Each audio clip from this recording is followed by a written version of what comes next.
my foot on the gas, head on the floor, hopping out before the vehicle crash. I'm on the road, yelling 1, 2, 3, 4, 5. I am the greatest rapper alive. So damn great, motherfucker, I've died. So that means you ain't bigger than rapping. So that means no more playing the back scenes. My spot is solidified if you ask me. My name is identified as that king.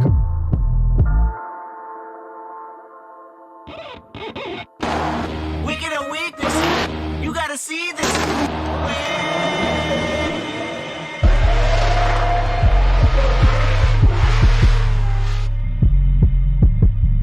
Guess what? They're back. New season. Yep. Wash, rinse, repeat. This should be another exciting one here, Lontaine. Whoa! Here we go. Send it! Long Beach. Nobody pray for me. You been out there for me. Yeah, yeah.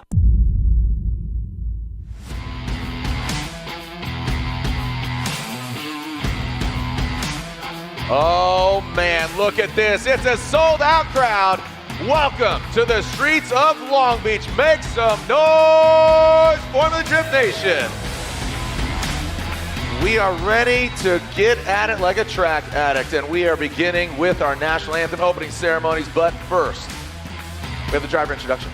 And then, now, for the first time ever, celebrating 20 years of the Formula Drift Championship, I'm gonna throw it down to my great friend, co-founder of Formula Drift, former president of Formula Drift now. He's a man of so many talents, but we are creating history here in more ways than one. I'm gonna throw it down to Mr. Jim Lau for the inaugural Formula Drift Hall of Fame ceremony. Jim? Test. Thank you, Jared. Welcome, Formula Drift fans. Let me take a bit of time here before our driver introduction. Welcome to the start of the 20th championship season. It's mind-blowing to think that Ryan and I started this back in 2004. The series and the sport were looked upon as a fad, as a trend that will fade away, but thanks to teams, sponsors, staff, our families, and most of all, each of you, we've proven the naysayers wrong.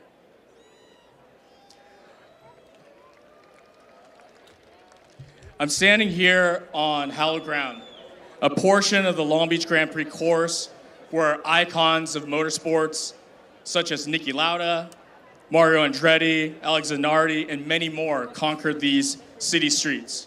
So I'm extremely honored to be here to kick off the Formula Drift Hall of Fame, the first in the sport of drifting. Starting today and each year after, Formula Drift will induct new members to the FD Hall of Fame here at this very spot. And thanks to the great city of Long Beach, on this property, a permanent structure celebrating the Hall of Famers will be constructed this summer. Thank you, Long Beach. With that, let's begin the ceremony. Please direct your attention to all the big screens.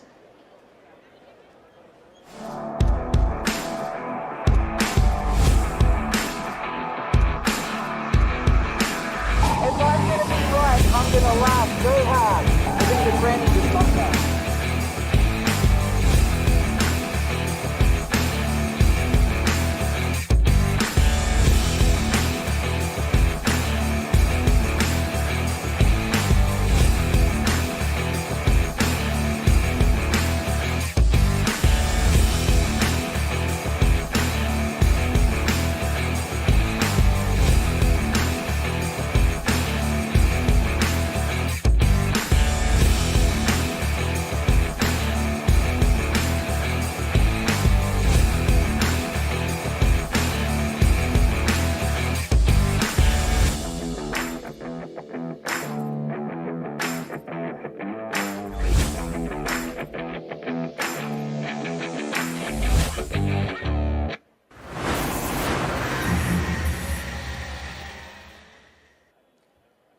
Rhys Millen is a motorsports figure with not only a family pedigree, but many ways has changed the landscape of what is possible on four wheels. From off-roading through Baja, to charging up Pikes Peak, to backflipping trucks, it might be the case that Formula Drift is the place Rhys had the biggest impact. establishing a foundation for the sport from day one.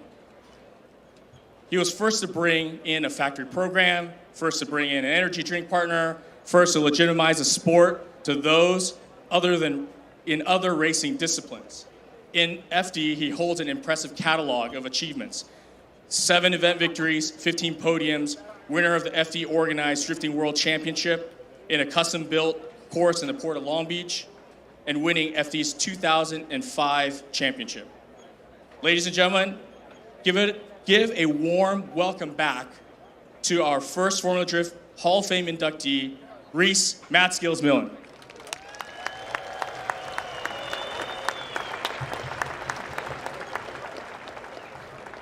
Wow. That's amazing. Thank you very much to everyone who's come out for this weekend, to past FD staff, to current FD staff, and all the competitors. This is a sport that really established myself. I was involved in rallying prior to this, but this sport really opened doors for sponsorships and for drivers with a skill level that didn't have the support. I witnessed it for myself, for competitors that I raced against at that time, and to the younger generation now. This is truly a credit to be a part of, to accept this award today, and to watch to others to be a part of this incredible endeavor. Hats off to all the drivers this weekend, and best of luck to the future. All the best. Thank you, everyone.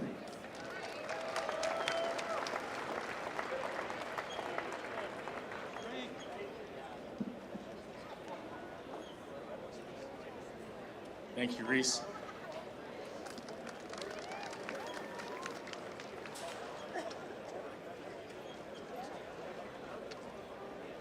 Our next inductee also shares with Rhys a common attribute, and that is hard to imagine how FD would be without him. Please turn your attention back to the screens.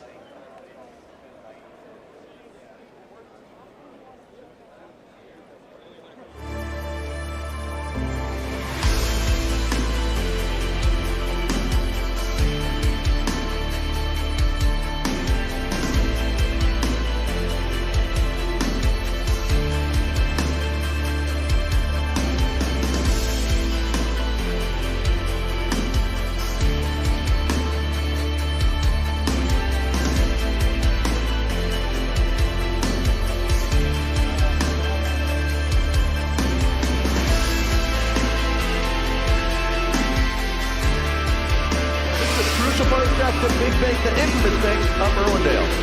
The judges are focusing a lot on the bank, but the most important part is right here as they crash back over. What is the distance? And yes, Tyler McCord is starting to close the gap right in front of the judges. Nice, good job by Tyler McCord. Maybe strategy coming into play, or maybe just horsepower is different. But Tyler McCord pouring it on here as they round around that last clipping point. We'll hear the voice.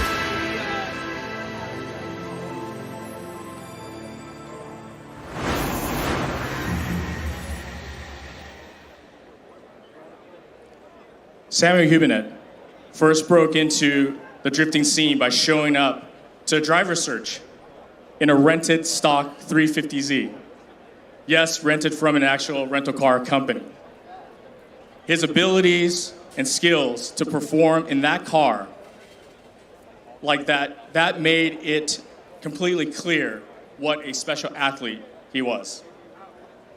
Sam left a huge mark in FD, slinging his Dodge Viper, Charger, Challenger to 15 podiums, 7 event wins, which places him 4th in the all-time driver wins, a record that was not broken until 2016.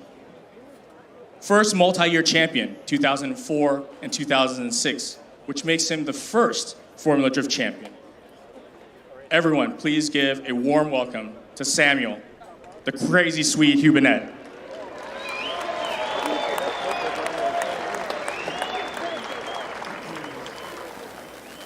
Thank you. Yeah, no, it's hard to do a good speech after.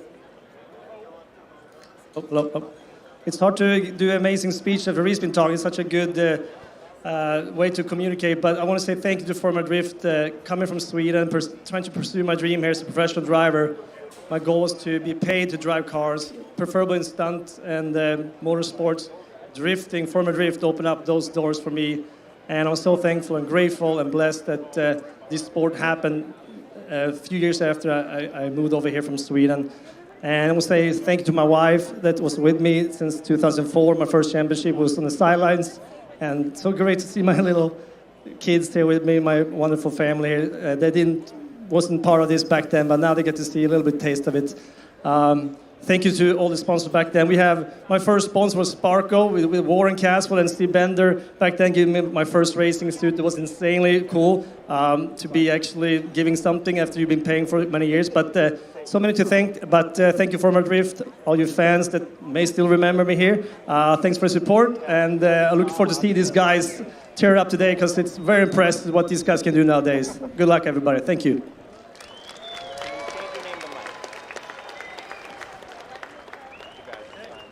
All right, Jared, back to you.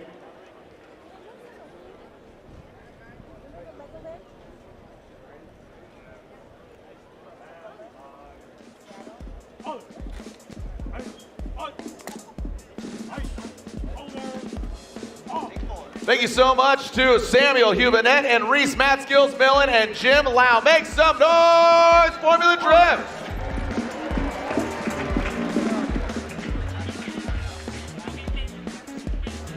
All right, when we come back, we'll get our United States Air Force National Anthem opening ceremonies kicked off and our driver introduction to kick off round 1 of the Formula Drift Pro Championship when we come back.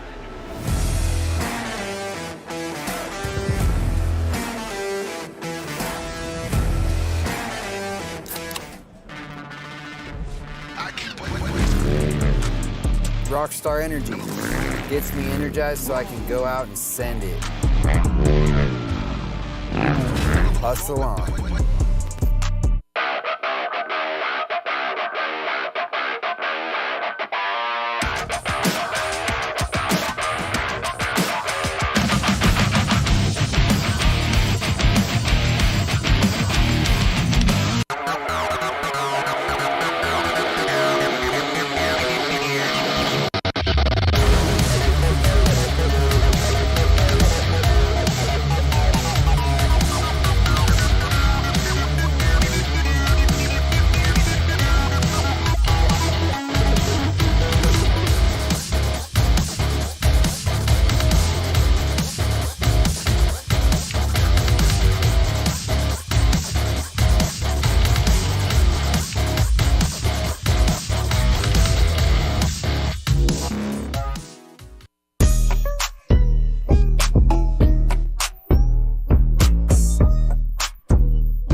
I watched my first race yesterday.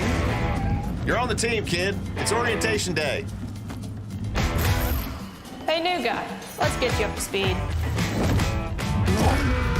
Lunchtime!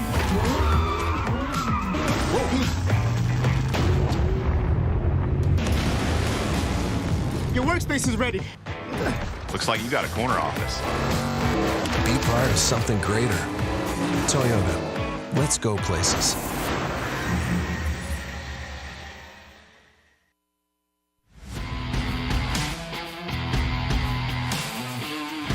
This is the United States Air Force opening ceremony. We have a sold-out crowd kicking off round 1 of our 8-stop championship. It begins here on the streets of Long Beach and ends not too far from here, Irwindale, California. All in between, a lot of parties kicking off. So, to kick things off, thank you to the United States Air Force. You know what, it's hot. Why don't you stand up, stretch a little bit, because, go ahead, please stand as we have our young men and women down there on the track wearing the blue t-shirts. They've made a commitment to serve in our United States Air Force.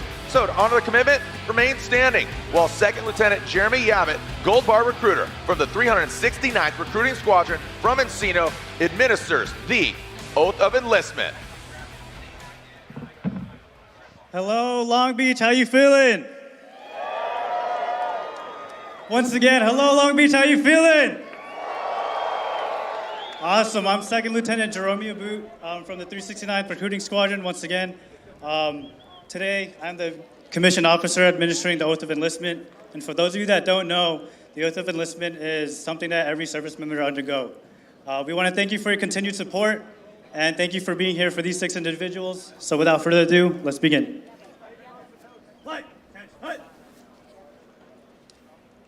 Please raise your right hand and repeat after me. I state your name. Do solemnly swear that I will support and defend the Constitution of the United States against all enemies, foreign and domestic, that I will bear true faith and allegiance to the same, and that I will obey the orders of the President of the United States and the orders of the officers appointed over me according to regulations and the Uniform Code of Military Justice. So help me God. Congratulations to these 6 individuals.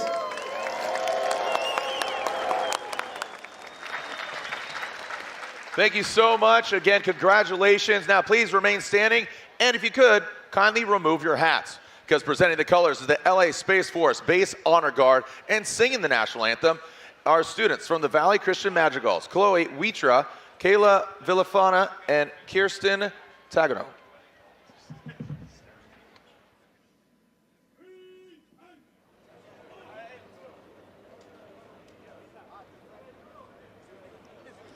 Oh, say, can you see by the dawn's early light what so proudly we hailed at the twilight's last gleaming, whose broad stripes and bright stars through the perilous fight o'er the ramparts we watched were so gallantly streaming, and the rocket's red glare, the bombs bursting in air, gave proof through the night that our flag was still there. Oh, say does that star-spangled banner yet wave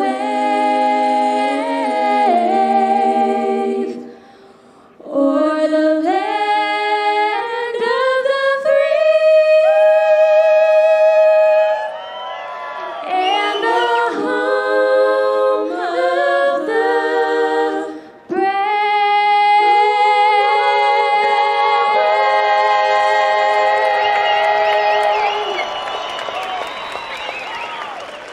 That's right. Thank you so much to the National Anthem students from the Valley Christian Madrigals, of course, LA Space Force Base Honor Guard, and again, those young men and women in the blue shirts. All right, are you ready to meet your drivers? Long Beach, make some noise! We start things with a first car parked. He won here last year. It was a perfect event. He is now your #1 qualifier again here on the streets of Long Beach. He's gunning for it. Can he do it in the Rain-X Toyota GR Corolla Nitto Tires, the Rockstar Energy Drink driver, Ryan Turk.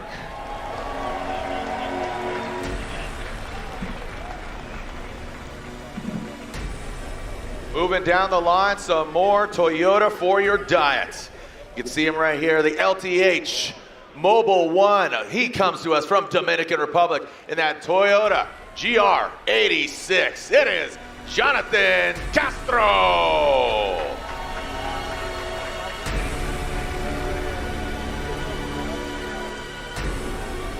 Oh, but wait, there's more. Not one time, not two time, back-to-back and 3-time Formula Drift champion, piloting that Rockstar energy drink, Toyota GR Supra. That's right. Coming to us from Norway, it is Fredrik, the Norwegian Hammer Aasbo.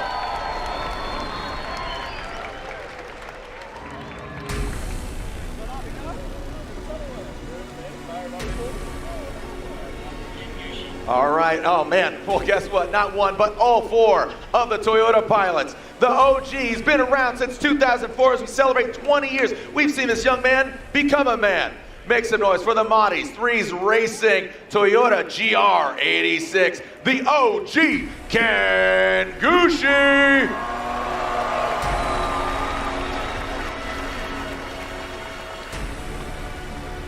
Moving on down the line, coming to us from Georgia, running that Stars and Stripes. Salute the car, do what you gotta do. He is in it to win it. Top 16, comp cams, Canada tires, brand new Corvette for this gentleman. It is Taylor Full Pull Hall.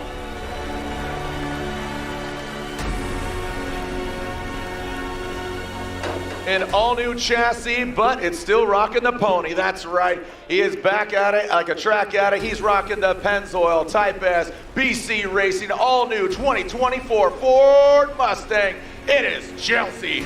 Say howdy, get rowdy, Denofa!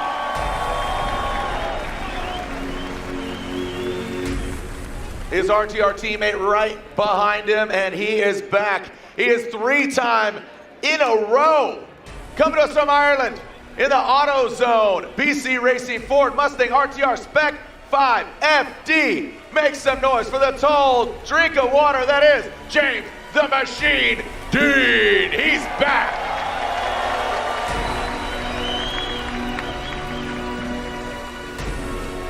Speak softly and carry some big angle. This gentleman picked up a new sponsor and he is back in his Nissan 350Z from Minnesota. The self-made status 350Z powered by Holly EFI. It is Alec Robbins.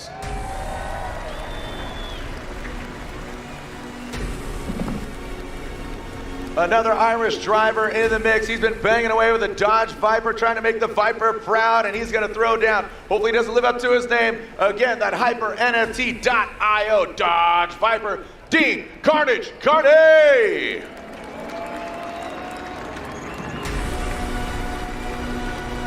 Our next driver has a hard-fought battle against him, but he said he wanted to go against him in top 16, and here he is in that M-Spec performance. Vitor S15, it is Daniel Stuke.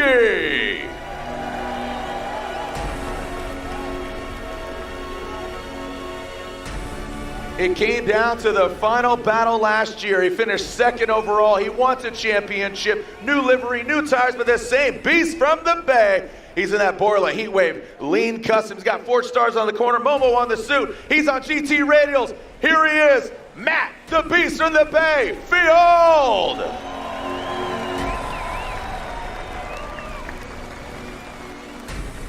A championship wasn't built in a day, wasn't built in a round, and neither was Rome built in a day. But it starts here.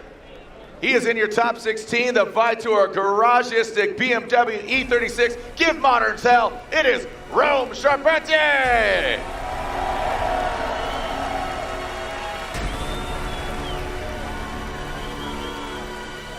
Our next driver, pilot a LS Ford Mustang. That's right. Well, now took that heart of that beast, put it underneath the hood of a BMW, and he is out here for his top 16 action here on the streets of Long Beach in that Clone X BMW, Trenton Beechum.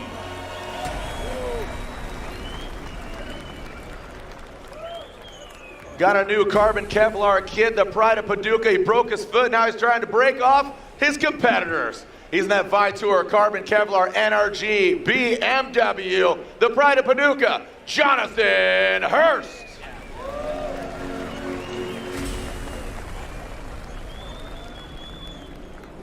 Our next driver coming to us, another Norwegian pilot. He traded in, he's never driven an LS competition vehicle before, traded in the Supra for an LS Supercharged S chassis, teamed up with Odie Bakshis. Make some noise for Simon Olsen.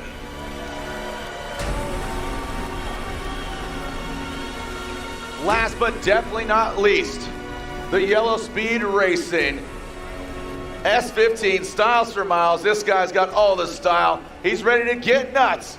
Make some noise. He's back. The 808. It is Forrest Wang.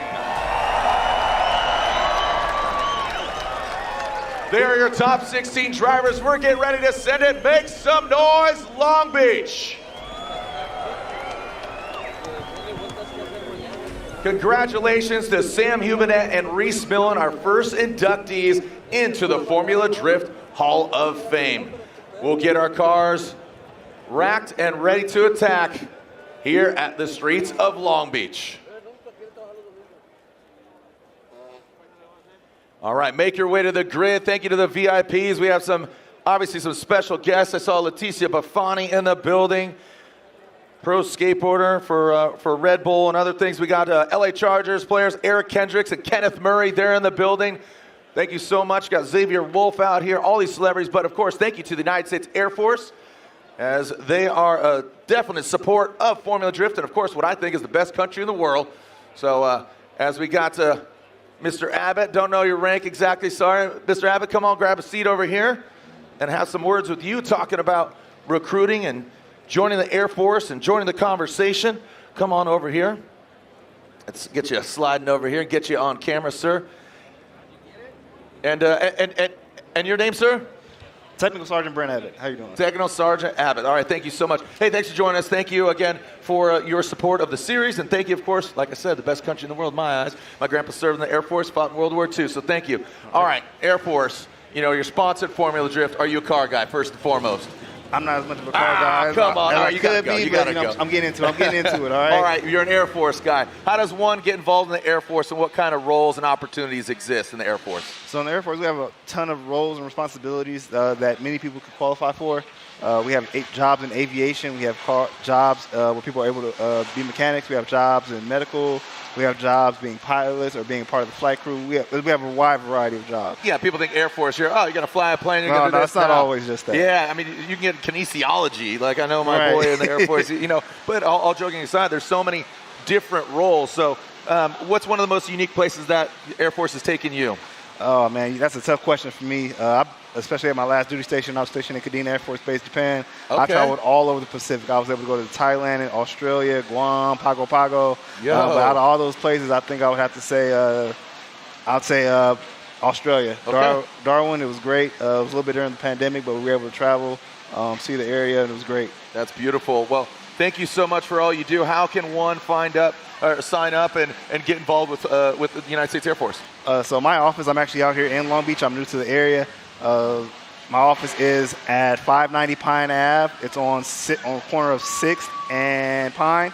My phone number is 714-439-6335. So if you guys are interested in joining the Air Force, please come out, give me a text, give me a call, and let's get that process started, all right? Let's go, airforce.com, all that. Well, thank you so much. Now you get to hang out, and even though you're not a car guy, guess what? You're a Formula Drift guy now, right? That's what's of course up. I am. All right. Thank you so much to the United States Air Force for their support. Thank you, all the fans. And again, let's kick it off. Let's send it. This is round 1 of our Formula Drift Championship, celebrating 20 years. It all kicked out in 2004. Cars are making their way to the grid. Woo, so excited. Can you feel it? You can taste it? Oh, we're ready to send it when we come back.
GT Radio. Experience ultra high performance.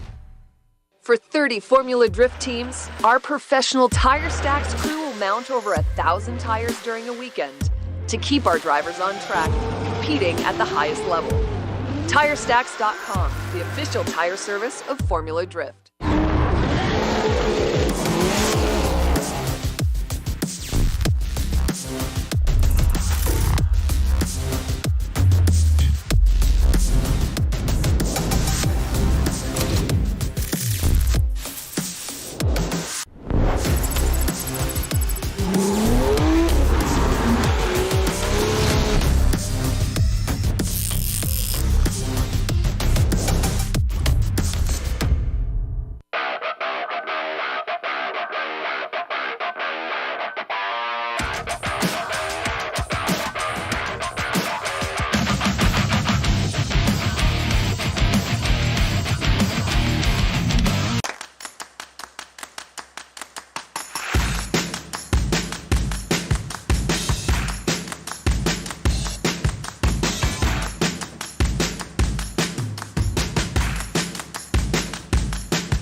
It's a beautiful day, and it's a great day for a great day and a great competition. I'm Jared Deane. Joining me up here in the booth. They're changing. I stay here, but the seat changes next to me. Ryan Lontaine, you're here with me. You've been judging through the entirety of this weekend, but you're joining me for top 16 until we find out who wins. How's your day going? How's your weekend going? Going very well. I'm back whether you like it or not, and I'm going to help you out. Everybody loves Jared. Everybody knows Jared, and then you've got this rotating panel next to you. So people might have favorites. You know, they might like Ryan more. They might like Robbie. They love everybody. Let's just go positive. Higher tier vibes. I love that. Yeah. No, everything's been going great. I'm really excited about top 16. Year 32 is. I don't know. There were some upsets, maybe what people expected, but we. Odie, Reeder, Dylan Hughes. Yeah. I mean, it's crazy. It is. Yeah. Oh, we got to sit down, Jared? All right, so the drone's over we there. got the drone out here. So the big kind of elephant in the room, or the big super in the room, is that of Frederick Aasbo. You know, he's three-time back-to-back defending champion.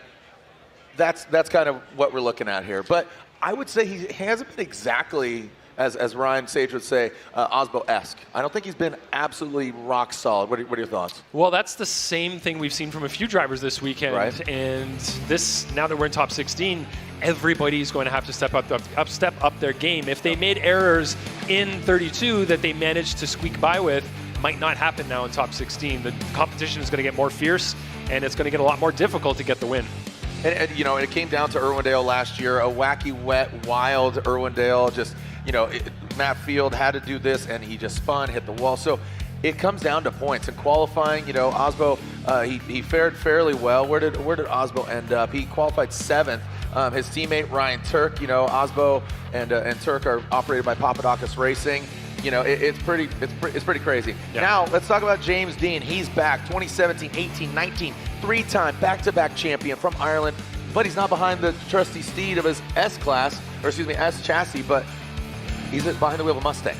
Yeah, this is going to be interesting. We don't really know how Deane's going to fare in competition in that car.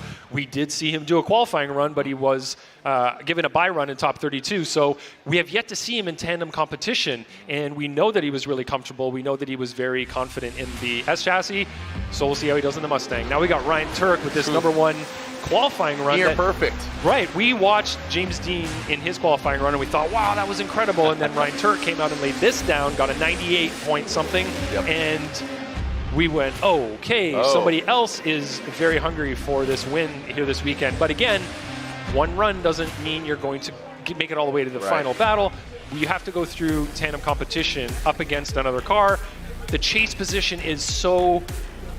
It's not guaranteed, right? No. You can lay down a good lead, but the chase is always up in the air. Hypercritical. Yeah, Ryan Turk had the perfect event last year. He qualified number 1, ended up winning the event. But, you know, asking him yesterday, love-hate relationship? No, I love the track. Well, the track sometimes hates you. He rode off a car here. Remember that? But came back and won New Jersey. So Can he make it a perfect event? Again, as you said, we have yet to see Turk do battle, James Deane do battle, because they qualified 1 and 2. We have 30 vehicles in. They got bye runs, so they haven't seen head-to-head battle.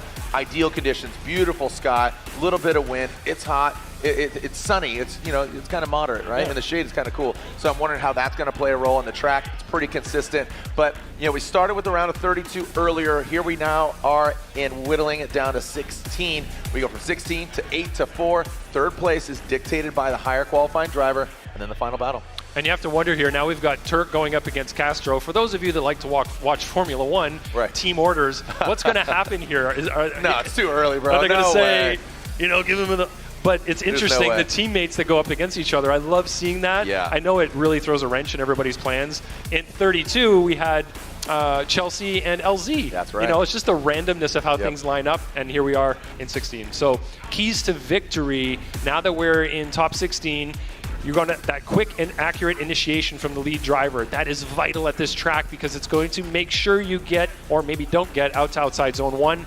And if you don't make it outside zone 1, the rest of your run is going to fall apart. You have to hit 1, you have to hit 2 to get to 3 and to make it around that horseshoe properly.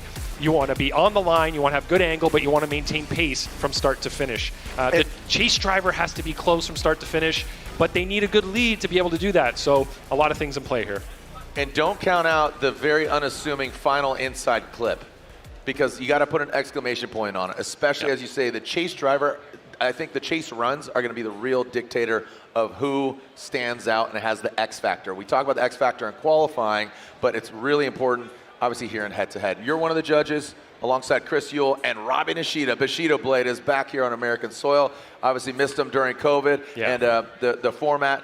We'll get into that in Atlanta because basically it doesn't matter. Right now it's head-to-head. That's it. Here's our first battle, baby. Ryan Turk, Jonathan Castro, no team orders. Ryan, I'm just calling them right now.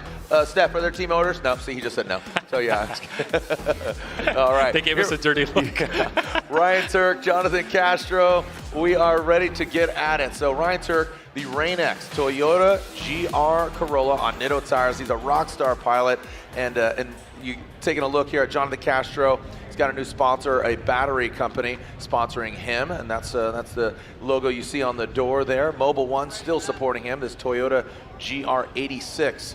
So Toyota, all 4 of the supported drivers are in, between Frederick Aasbo, Ken Gushi, and obviously these 2 drivers. Yep. Here we go. Let's get ready to send it.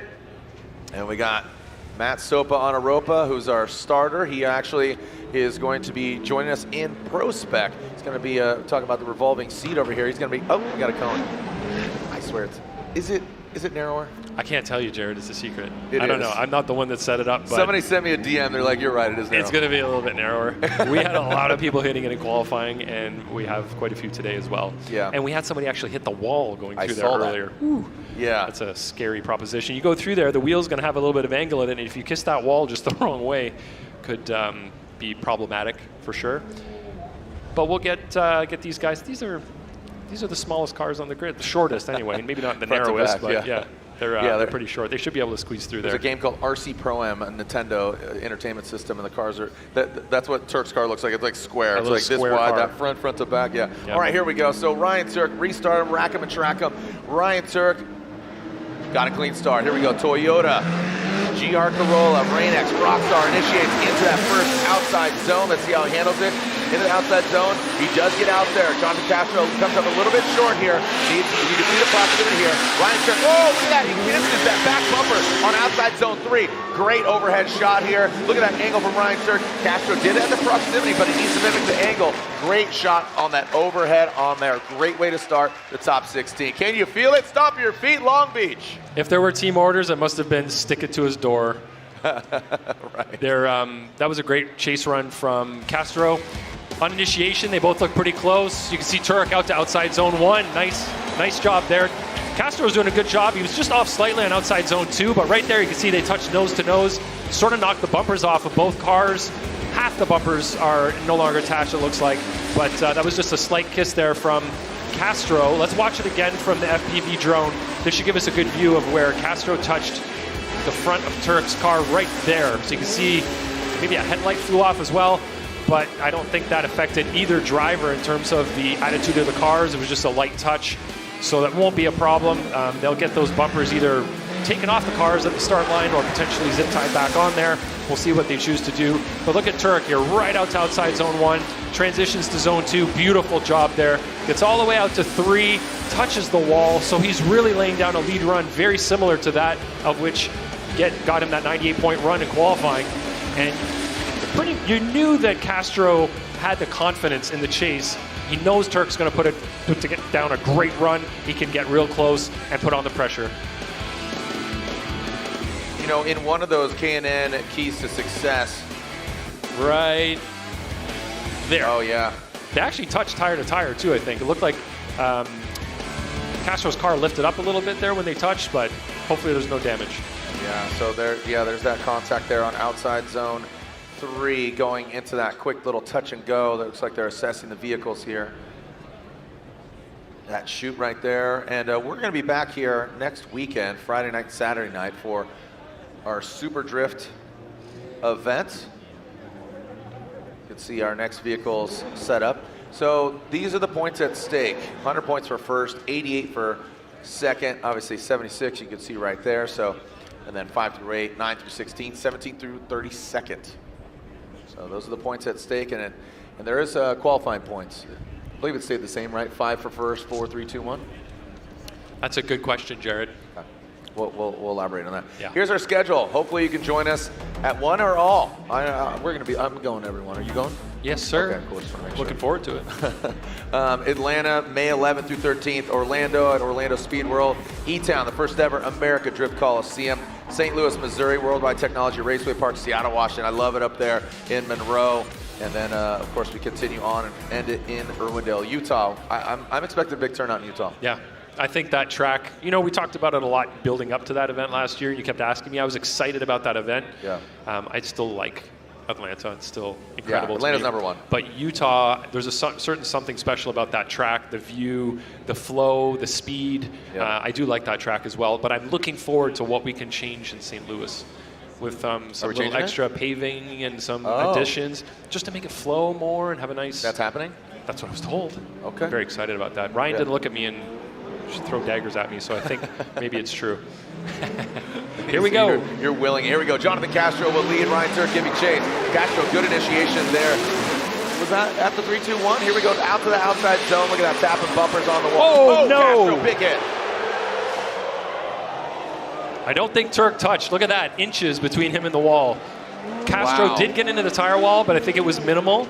You can see no damage really, maybe some damage from the wall hit. That back right corner definitely slapped the wall. Turk evaded, so that was going to be Castro at fault, and Turk fortunately missed him. And I think, fortunately, I think it looks like Castro just pulled right off. Just got too aggressive. Exactly. Just slapped that wall. Hey, make some noise for these drivers. Come on now. Fortunately, drives away. Again, Ryan Turk in his 86 years ago took hard on the wall. We saw Matt Field last year. Remember, he had Field and Aasbo, right? Oh my gosh, him and Aasbo. Aasbo went across him, and so let's take a look at it again. Castro knows he needs to lay down that 100-point run here. He has no choice but to lay down something incredible, and he starts off very strong. Just kisses the wall in outside zone 1, gets too deep in outside zone 2, causes him to spin, go towards that tire wall, but luckily he gets the car slowed down enough that it's just a light touch. And I'm sure in the chase position, Turk must have been kind of having flashbacks to that time he did go in there in his GT86. Right. But he did manage to avoid contact with both Castro and the tire wall. He was inches away from the wall there, so great job by both drivers of kind of controlling the cars after that hit. But look at that proximity to the wall and outside zone 1 from Castro. Beautiful job there. Just got a little too deep. Oh, they did bump right there. I didn't even realize that. So Turk did bump him as they spun around, but looks like no real damage to either car that can't be fixed. So we're going to get the results up here and see who's going to move on. I think it's pretty safe to say. Yeah, it's pretty safe to say that Turk will get the advancement, right? Yeah. That was an independent hit from Castro, so no fault of Ryan's there at all. All right, slide them. Which way for which driver? Turk or Castro? No team orders there. They were pushing for it. And here we go, the Royal Purple Top 16, our first battle. Who's moving on to the Great 8? Slide them left for Turk or right for Castro? Ryan Turk in that Toyota GR Corolla, the Rain-X Pilot on Nitto tires, the Rockstar driver moves on to the Great 8. So Ryan Turk advances on. Again. All right. While they fix the wall, we'll take a short break. When we come back, more Formula Drift action here in our Royal Purple Top 16.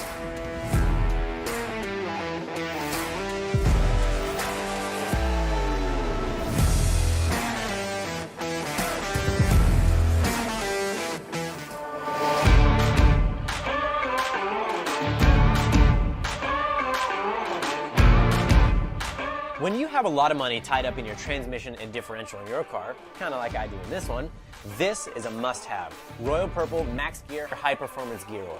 Even under severe squeeze film conditions caused by sudden shock, extreme high loads, or low RPMs, Max Gear helps reduce bearing wear. I am pretty sure we put this to the test more than anybody else. Slippery, synthetic, and complete with Centerlick technology, Max Gear reduces wear and friction, which allows your gears to run smoother, quieter, cooler, and longer.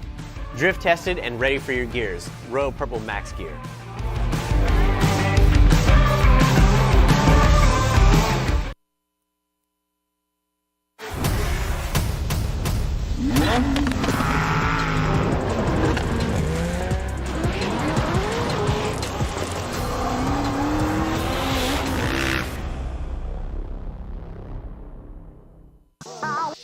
The magic of Rain-X.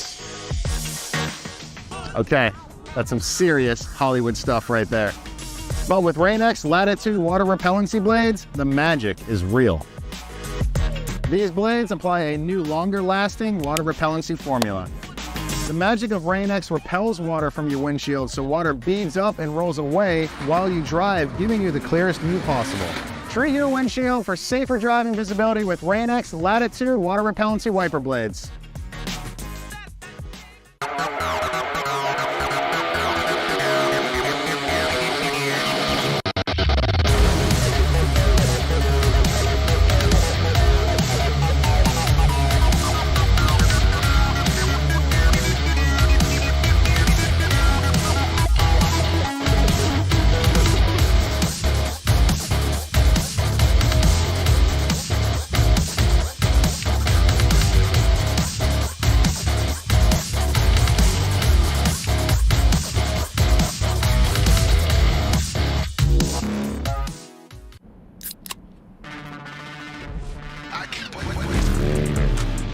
Rockstar Energy gets me energized so I can go out and send it.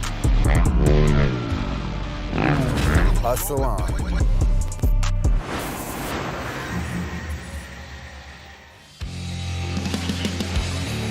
All right, we fixed up the wall, and again, Ryan Lontana and I are up here, our judges, but you know, the kindest member of our group, she's down there. She's down getting all the action. Lorette Nickel. Lorette, what's cooking? Well, Jared, thank you so much. And Ryan Turk takes the win. A little challenging, a hit from Jonathan. How's the car? How are you? Boys looking it over right now. Definitely just a tough spot to have that happen to, because I always felt like I was locked in on a transition, and then you pretty much have nowhere to go. So luckily it worked out okay, and nothing major happened. But yeah, it was it was like, oh, I'm going for a ride. But yeah, pumped to move on to top 8, and good battle. I know Castro had a great chase lap against me, and I laid down hopefully a good lead lap. So it worked out for us moving on. All right, Ryan, thank you very much. And Ryan in the press conference said that stepping into Long Beach, he has to knock the rust off real quick, and it looks like he's doing just that. Jared? Knock the rust. And it's funny because Sage talked about that ring rust. The analogy there is, you know, boxers and fighters, if it's, you know, BJJ or whatever fighting, you kind of got this ring rust. And a lot of these drivers, sometimes, you know, Vaughn coming back, Vaughn getting junior announcing, he says he hasn't stopped driving at all. Jeff Jones, on the other hand, he says, I haven't driven since Irwindale. Like, so you got to think like that plays a major role. What do you think? Yeah, you need to drive as much as you can. You know, the pros all around the world, the ones that are at the top of their class, yep, they're driving all the time. You got to stay tuned, man. You got to stay up there. Got to stay sharp. Taylor Holt, Jonathan Hurst, absolutely late. This should be a fun battle. The pride of Paducah, Kentucky, Jonathan Hurst, and you know, he's got that Vitor, that new wheels, or the new tire sponsor, excuse me, and Taylor Holt, new car, obviously just pride of America right there. Kenda Tire, the red, white, and blue, Cop Cams, Edelbrock. I think it's a really smart decision of Taylor to switch over to the Corvette as opposed to the Cadillac. He was progressing with it, but what do you think? What are your thoughts? Yeah, this is the second season with the Cadillac, right? No, the Vet? Yeah. Oh, it is the second season. It's the second season. I was like, did he build a new Corvette? I had a brain fart. Yeah, no, the Cadillac was 2 seasons ago. So last year he had, remember, it was gray with comp cams on the side. Yeah, now I it's just totally American flag with brain comp farted. cams. Yeah, it's all right. Here we are. We're helping you out. My back hurts just saying that. Oh gosh, 20 Here we years. go. Here we go. Taylor Hull, the red, white, and blue. That's what threw me off there. The new livery. Okay, just move the cones over. Pat, can we move the cones? Move the cones out of the way. That's a big Corvette to fit through there too. It is a big square peg, round hole. And you could see he was going so slow trying to just squeak through there. This is in place to control the lead driver. The cones are there because we don't want the lead driver to drag race away on the chase driver and cause a big gap. This is in place to keep both cars together up to initiation, or to give the chase driver the opportunity at least to stay within proximity. So it is intended to slow the lead driver down, but right now it seems like it's doing nothing but slowing the show down. Slowing the show, yeah. Exactly. All right, so here we go with Taylor Hull will lead. Jonathan Hurst giving chase. That was nice and slow. And that's exactly the design there. You know, we don't want to drag race to initiation. As Jonathan Hurst kind of rolls into the start, I want to definitely run that back, but Taylor Hull using all of the course. Jonathan Hurst very shallow on his line. Now coming past the judges into outside zone 3. Jonathan a little wobble there as he goes into that touch and go, and it wraps it around that final inside clip. You saw Taylor Hull off that inside clip quite a bit, but Jonathan very shallow. And I want to look at, did Hurst initiate? He's way late. Yeah, right? That's a tricky, we'll have to get the replay on that. In the lead position there, you can see Taylor Hull getting to his zones. Could have been deeper in zone 3 there, but he's getting through the course. Right here, he just overshoots inside clip 1. You can see him sort of stall out on his pace right there because the line is so wide. You really want to get that car on the inside nice and tight on the clip so you can maintain proximity. But let's look at this big flick from Taylor Hull. Gets to angle, comes through outside zone number 1, a few feet off of outside zone 1. Same thing for 2, comes to 3. Could have been deeper on 3 as well, but you can see Hurst there in the chase position, putting on pressure, staying close. And right here, this is a tricky spot where the lead driver sort of washes out like that and slows down to try to stay on a line that will allow them to continue with angle by the finish line. So Hurst definitely had some challenges here, and we know just from watching practice with in the lead position there with Hull that Hull's slightly slower than some drivers through outside zone 3. But that's something that Hurst should have been informed of through his spotter, and you can see that he was adjusting and he got through there pretty well. But it's really inside clip 1 that looked like a really tricky spot. All right, so Jonathan Hurst will lead, Taylor Hull giving chase. Jonathan Hurst, the new Vitor BMW, Cash Racing. Here we go, the Turbo LS again. Jonathan Hurst initiates. A lot of handbrake there as he goes into that first outside zone. Use all the course. Taylor Hull needs to apply the pressure. He is back to quite a... Wow, Taylor Hull dragging bumper on that second outside zone. Comes to the third. Taylor Hull now gains that ground. So you saw Taylor Hull kind of check up going in that last outside zone. It seemed that gave Taylor Hull an opportunity to catch back up to him. Taylor is a strong lead run there, by the way. Yeah, that was, you could see Hurst is on it. You could see the speed differential between the two cars. So you've switched positions and put Hurst in the chase. That's where he's got trouble to try to maintain drift behind a slower car. But right here, Hurst, great lead run, getting all the zones. Look how wide he was on 3. He was wide on 2. Looked very solid. So here, also washes a little bit wide early on inside clip 1, but kind of almost late apexes it there. But definitely closer to the clip than we saw Hull doing in his lead. So nice and wide to zone 1, wide to zone 2. You can see there's not a lot of proximity there between Hull and Hurst. So Hull needs to design in a little bit more grip in that chassis. We know Corvettes do have the ability to have a lot of grip. So maybe there's a setup that needs to be done a little differently on Hull's car to give him that pace throughout the course that he seemed to be lacking in this tandem battle right here. All right, do we have a verdict here? Do you think it goes one more time? Who's pulling for Taylor Hull out there? Taylor Hull in his Comp Cam's Corvette. Who's pulling for Jonathan Hurst out there? Make some noise. Slide him left for Hull, slide him right for Hurst. And Hurst gets 1 and 2 and 3. Jonathan Hurst gets the victory and advances on this Vitour BMW. Unfortunately, Taylor, I'm having these conversations with these drivers, Ryan, and what's your angle, no pun intended here? Anybody could win. Anybody could win this dang event. It's crazy, in a great from way. The beginning. Yeah, it's that way from top 32. You really have no clue how things are going to go until the battle happens. There's no real guessing ahead of time anymore. Years ago we used to be able to. I think the fans and the staff, anybody could look at an event and go, yeah, that makes sense. This seems like this guy's going to maybe win here, but now you just don't know. You have no clue. Yeah. All right. Rome Charpentier. You got him ahead. I thought about you. I said Charpentier. Charpentier. But he says Charpentier, and then it's tomato, but it's Rome. I'm just gonna Rome. He's like Prince or Madonna. I'm just calling him Rome. Rome. No. Yeah, I just have a hard time of disconnecting with the French background that I have, and that's how you pronounce it. So I have to think too much about Charpentier. it. Charpentier. And we just call him Carpenter. No, he's going to call you better names. Yeah, all right, Ken Gushi, we know how to say that. Kenshiro Gushi, ready to get after it. All right, the Garagistic, another Vitour competitor here, Rome. Out front, Ken Gushi, great pressure there, good transition from Rome. Puts the car in the right spot, man. Rome, very fluid. Oh, look at Gushi on the attack. Oh, man. You saw him move up, attack, and had to recoil. And unfortunately, that's going to hurt him.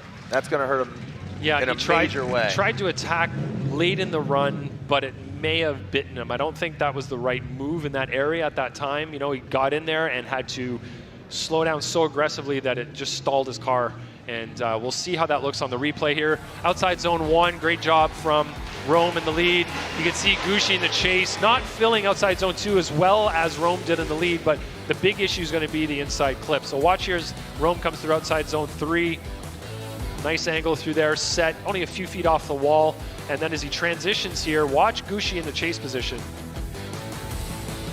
Gets to, I guess he's really, really close there before the clip. Dove in, missed the touch and go, but it didn't work out for him, unfortunately. He got too close, too quickly, had to really stall the car up, slow down aggressively to avoid contact with the side of Rome's car. So Rome was just slightly off of outside 1, outside zone 2, maybe a foot off there, a few feet off of outside zone 3. Gushi missed outside zone number 2 to make up for the lack of proximity there. And right there you can see Gushi stall, almost comes to a complete stop. The wheels kind of center out, and then he gets back on throttle to attempt to finish the course, but that's going to be a big detriment to Gushi's effort here. Yeah, that's going to be a big blow. But you know what? He's out front. He's got the clean air. He's feeling confident. A unique build. He's been campaigning that car for a little bit here, and I think that he could definitely get it done, man. But Rome, I was talking to some drivers and some fans who say, man, Rome is just surging. He just has such a good confidence about him in this car, and where he's at. So all right, here we go. Ken Gushi initiates. Rome out back. All right, he's got to get close. Got to stay close. Good initiation transition, by Ken Gushi. Now that third outside zone. Rome tucking into that smoke signal. Now diving in. Ken a little wide around that final inside clip. And that's just like I said on the opening, that very unassuming, quick little simple, island that could play a major role in a lot of people's outcome. Yeah, you can see Rome positioned himself much better around inside clip 1, but let's look at the full run here. In the lead, you can see Gushi. Nice line there, decent line to outside zone 1. Good. Same to 2. He did not go as deep in outside zone 3 though. He was, Rome is putting on some good pressure in the chase, but Rome positions himself better here. Gushi was not close to inside clip 1, so let's maybe look at this from a different view. We have the POV cam. This will give us an interesting aspect here of how this run went. You can see that Rome is kind of in that pocket in the chase position, got himself positioned nicely on the transition here. He goes in a little bit, kind of misses touch and go slightly, but did a really good job of staying with Gushi around that inside clip and mimicked his line pretty well. All right, 2 runs are done Are we going to get an advancement of one of these drivers, Rome or the OG, Ken Gushi? Slide him left for Rome, right for Goosh, and Rome. Charpentier gets the win. Wow, look at that. Ryan Turk, Jonathan Hurst, and Rome are now in the Great 8. Our Royal Purple Top 16 continues. And we are seeing some really great battles, man. I'm so excited about this season, man. What did you go to the, I did not go to the parade. Were you at the parade? I did not go to the parade. But I saw videos, saw photos, everybody excited. Media day. Yeah. Packed, insane. Yep. I mean, it just, the cast of characters between Forrest Wang, Alec Robbins. You know, I saw Dylan Hughes take his turbo diesel wagon out there. Yeah, just the electricity of this season. Manufacturers acknowledging that, like Jim said, Jim Lau, co-founder of Formula Drift, said, you know, what some people think is a fad is now, it's, you know, Vaughn Gittin Jr. is a poster boy for Ford. You know, you got obviously Toyota making heavy investments, Nissan supporting Chris Forsberg. Yep. You know, manufacturers and you know, I mean, the Toyota GR Corolla was launched at this event last year. Right. You know, I got to host the Ford Mustang global debut. You know, I mean, just even selfishly, but overall, drifting's here to stay, baby. I mean, there's an electronic drift brake in the all-new Ford Mustang. That's so cool. And Chelsea and Vaughn worked with them on that. And how many cars have drift modes in them now as well? Yeah, you know? quite a few, quite a few. Here we go, Forrest Wang and Alec Robbins. Forrest Wang shivving his way in front of Alec Robbins, outside zone. Robbins keeping good composure. Forrest narrowly flirting with that 2F performance bumper. Whoa, man, look at that touch and go. A great swing by Forrest Wang. Alec Robbins hanging tough. Like new kids on the block, but far from that, he's not a new kid. So in the lead position, you can see Wang looks settled, comfortable. In the chase, though, unfortunately, Robbins did not. He looked like he was making some mistakes very early on, had some bobbles along the way.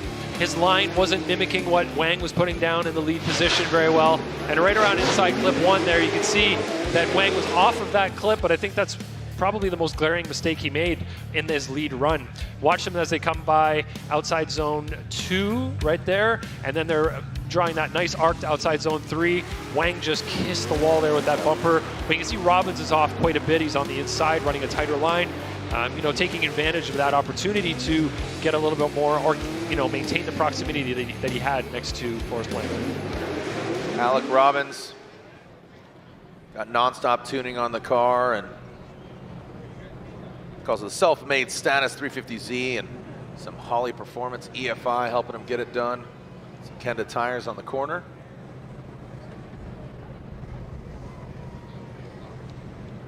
James Deane lurking the shadows back there.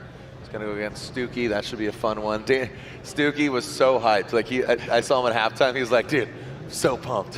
He's like, I want to get James Deane before he gets too comfortable in that Mustang because I think I can get him. This is gonna be a great battle. Here we go. Alec Robbins. First, we got to find out between Robbins and Wang. Robbins going across the nose of Forrest Wang, and Forrest does need to give way to the lead car. And it's over before it began. Alec Robbins having some issues there. So, looks like Wang will be advancing on. Make some noise for Alec Robbins and Forrest Wang.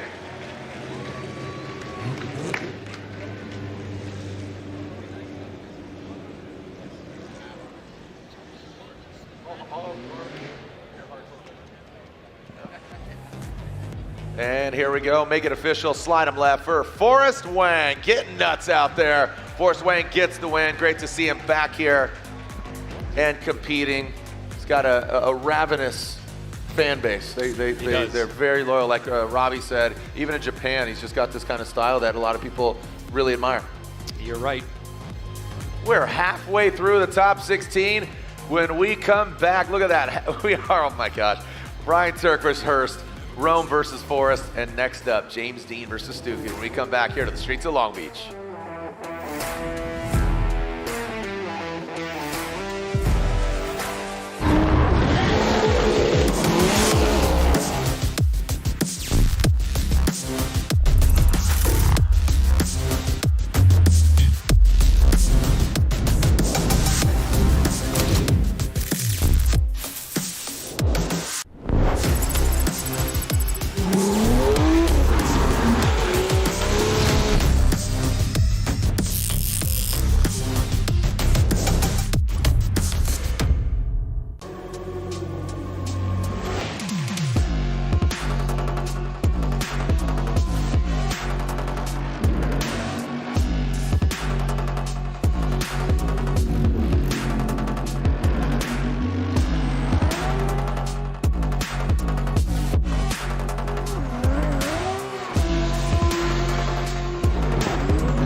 NGK makes ignition coils. Why? Because we prefer a running partner that can keep pace. We know ignition, and since our spark plugs don't run alone, we put some of our energy and expertise into making better coils. NGK ignition coils are engineered to OE durability and performance. And because we race to win, we improve the design, testing, and validation of our coils for better performance. NGK spark plugs and coils, better together.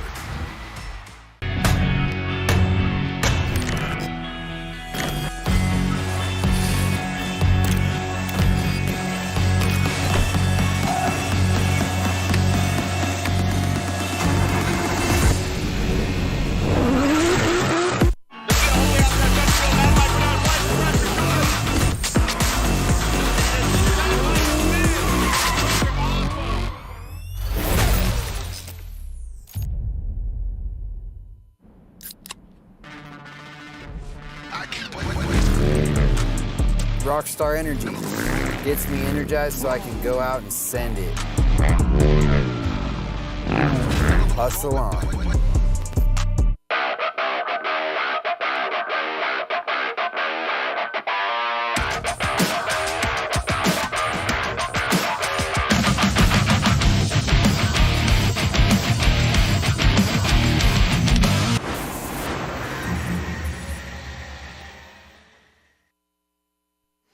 Well, Charpentier is on a upward momentum. We love to see it, but it wasn't an easy path to get here because you've had a whole host of issues this weekend that you're dealing with. What's going on? So this morning we found out that, well, yesterday in practice we were battling some kind of either voltage droppage or something going on with the dash flickering and the car not idling right. We thought we figured it out. We still couldn't figure it out. And then last night afterwards, my guys got it and were like, it runs good, there's no problems, it's fine. This morning we plug back in, go to the line, the car doesn't run again.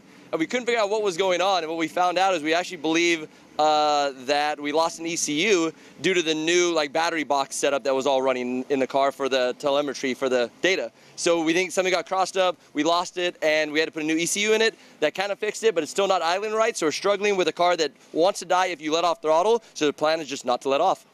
Gosh, well, that plan looks like it's working really well as Rome moves forward into grade 8. Guys. Thank you so much, Lorette. Some great insight there from Rome, and just a really great attitude. Rome and Family Affairs, mom and dad are here as well. And speaking of mom and dad, I know they're watching over in Ireland. His sister DMing me and saying thank you so much for all the kind words. Love his mom and his dad. They're great people, just his whole family. But and Stuke, his wife, you know, his lady's up here spotting for him. No, not lady. You're not his wife? Casey Cole's wife, that's right. So yeah, that got awkward real quick. I thought you were. That's right. Well, guess what? You're now married. I just Here we go. James Deane, AutoZone Mustang RTR Spec 5 FT against Daniel Stuke, the M-Spec S chassis. Here comes James Deane. Now transitioning into, oh my gosh, I'm just flabbergasted by James Deane coming back, gets behind. It's a right-hand drive Ford Mustang, never been done before in the drift world. He's making it look easy. Makes it look really easy, but hey. Stuke stuck it to him. Stuke stuck it to him. That was nice. I can't wait to see this replay a little bit up close here and look at what occurred on the track. You can see James Deane's putting down the run that he put down in qualifying, maybe better than what he did in qualifying. Stuke's right there with him, but Deane is putting his car exactly where he should be putting it on the track. Pretty much every step of the way here, tight on everything except inside clip. He kind of early apexed it, went a little bit wide late, but Stuke had a bit of gap here until this transition, and then he was able to miss outside zone 2 slightly, got himself in the right area, misses outside zone 3 slightly, but he's there. He's working on his proximity, staying close. Right there, you can see that Deane was able to make it look smooth, but he definitely early apexed that inside clip, went a little bit wide later, which put him on an awkward line to go over the finish line, but he kept angling the car and made it work. So right here, look how close that is. A few inches away. How close? Half a foot maybe? Coming outside zone 3, got right to the wall there as well.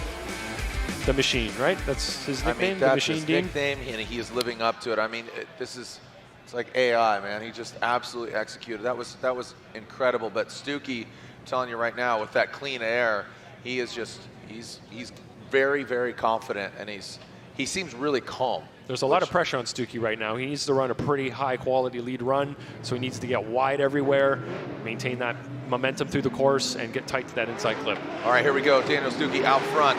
M-Spec Performance S15. Nice aggressive flick. James Deane. He's right there. Oh, he does not get out there to the outside zone. James taking that mid-line. Look at now James, he's got the good proximity. How's he going to handle it right here? James is coming in on the inside. He taps the door. He's fighting back. Look at this. Is that the proper thing to? Let's roll the tape. Let's roll the tape. I'm going to shut up. Well, this is what we were talking about earlier, Jared. We said we know James Deane could do a great job in the lead in this car, but we haven't seen him in the chase position yet, and he showed that he has a couple of weaknesses here in the chase. Now, it could be just this one chase run, obviously, but maybe he's not quite as comfortable in the car at this moment. He didn't go out wide to outside zone 1. He didn't go out wide to outside zone 2. Stuke is really laying it down in the lead position here. You can see Deane's a little bit forward, and then right here he dives in, makes contact with Stuke as he's coming by inside clip number 1 and kind of pushes him around a little bit there. But let's watch it from the eye in the sky. This is the view that's going to give us everything we need to know. Pretty hard to hide anything from the drone. But you can see there that Deane's not really going as wide as he should. Zone 1, zone 2. He did better in zone 3, but right here, did Stuke do anything to... Oh, he did. He over-rotated right there, and Deane didn't really have anywhere to go at that point. So, there were errors earlier on from Deane, but maybe we can put that inside clip error on Stuke. So let's watch it again from yet another replay angle. Keep an eye on where Deane's positioning his car. He should not be that far inside at outside zone 1 or outside zone 2 when Stuke is going that wide. Outside zone 3 was a little bit better, but he still could have positioned himself better than he was there. Right here, Stuke just over-rotates the car right there, and James Deane kind of gets into the side of him a little bit, but he's trying to maintain proximity, trying to stay on throttle, trying to keep his momentum up so he can keep going through the course. So might have to put that on Stuke at inside clip number 1, but definitely some errors made earlier on from James Deane. You really think it was that massive a mistake of over-rotation and putting a roadblock in front of James? Yes, definitely. The way he rotated his car and he kind of stalled up there, I think that falls on Stuke. The other judges are watching other replays at the moment, so maybe I'll get some feedback from them after we put in our scores. Yeah, Stuke, I mean, I'll tell you what, he really gave, I mean, let's just take the cars out of it. 3-time Formula champion. And James has driven a multitude of vehicles, from S chassis to, the BMWs. I know he competed at Drift Masters and that. And, he's driven everything, man. So he could just be behind the wheel and really execute some phenomenal driving. So one of the most talented, maybe if not one of the best drifters in the world. All right, so taking a look at different angles, the drivers await what's going to happen here. That AutoZone Mustang RTR Spec 5 FD, taking a look at the fan stats. It's pretty split. So you got 48% saying James Deane, you got 19% saying Daniel Stuke, but 33% is saying one more time. So majority is saying James Deane. What do you guys think? They should go one more time? Where are my James Deane fans at? Who's pulling for Daniel Stuke? So in the building, it's kind of, almost, oh, look at this, boom. Boom. Slide him left, slide him right, or go one more time. All right, I like that. I think that's good. Guess what? Daniel Stuke just took on a 3-time champion and forced him to one more time. That, if I'm driving, and seeing Stuke in his program, his M-Spec, and, he's stoked, that's kind of a win in his book. For sure. To be quite honest. And in this situation, it came down to one driver winning the lead and one driver winning the chase, in my eyes anyway. I believe the other judges are thinking the same way. So in this situation, Deane had a better lead run, and then Stuke had a better chase. All right, well, Frederick Aasbo, 3-time and defending Formula Drift champion, the Rockstar Energy Drink, Toyota GR Supra on Nitto tires, is going against Trenton Beechum, all new car, this LS powered BMW. The Clone X Beamer chasing down the all new Toyota Supra. All right, coming into that outside zone. Beechum fails to get out there. Looks like he doesn't mimic that second outside zone. Taking out the middle line into outside zone 3 in that final inside clip.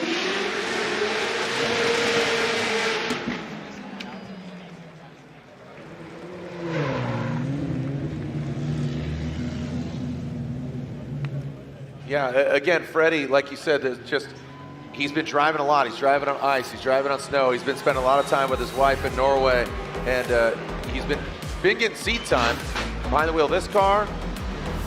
I don't know how much. I don't know either, but he just clearly being behind the wheel of anything at all is going to give you an advantage over somebody who's not.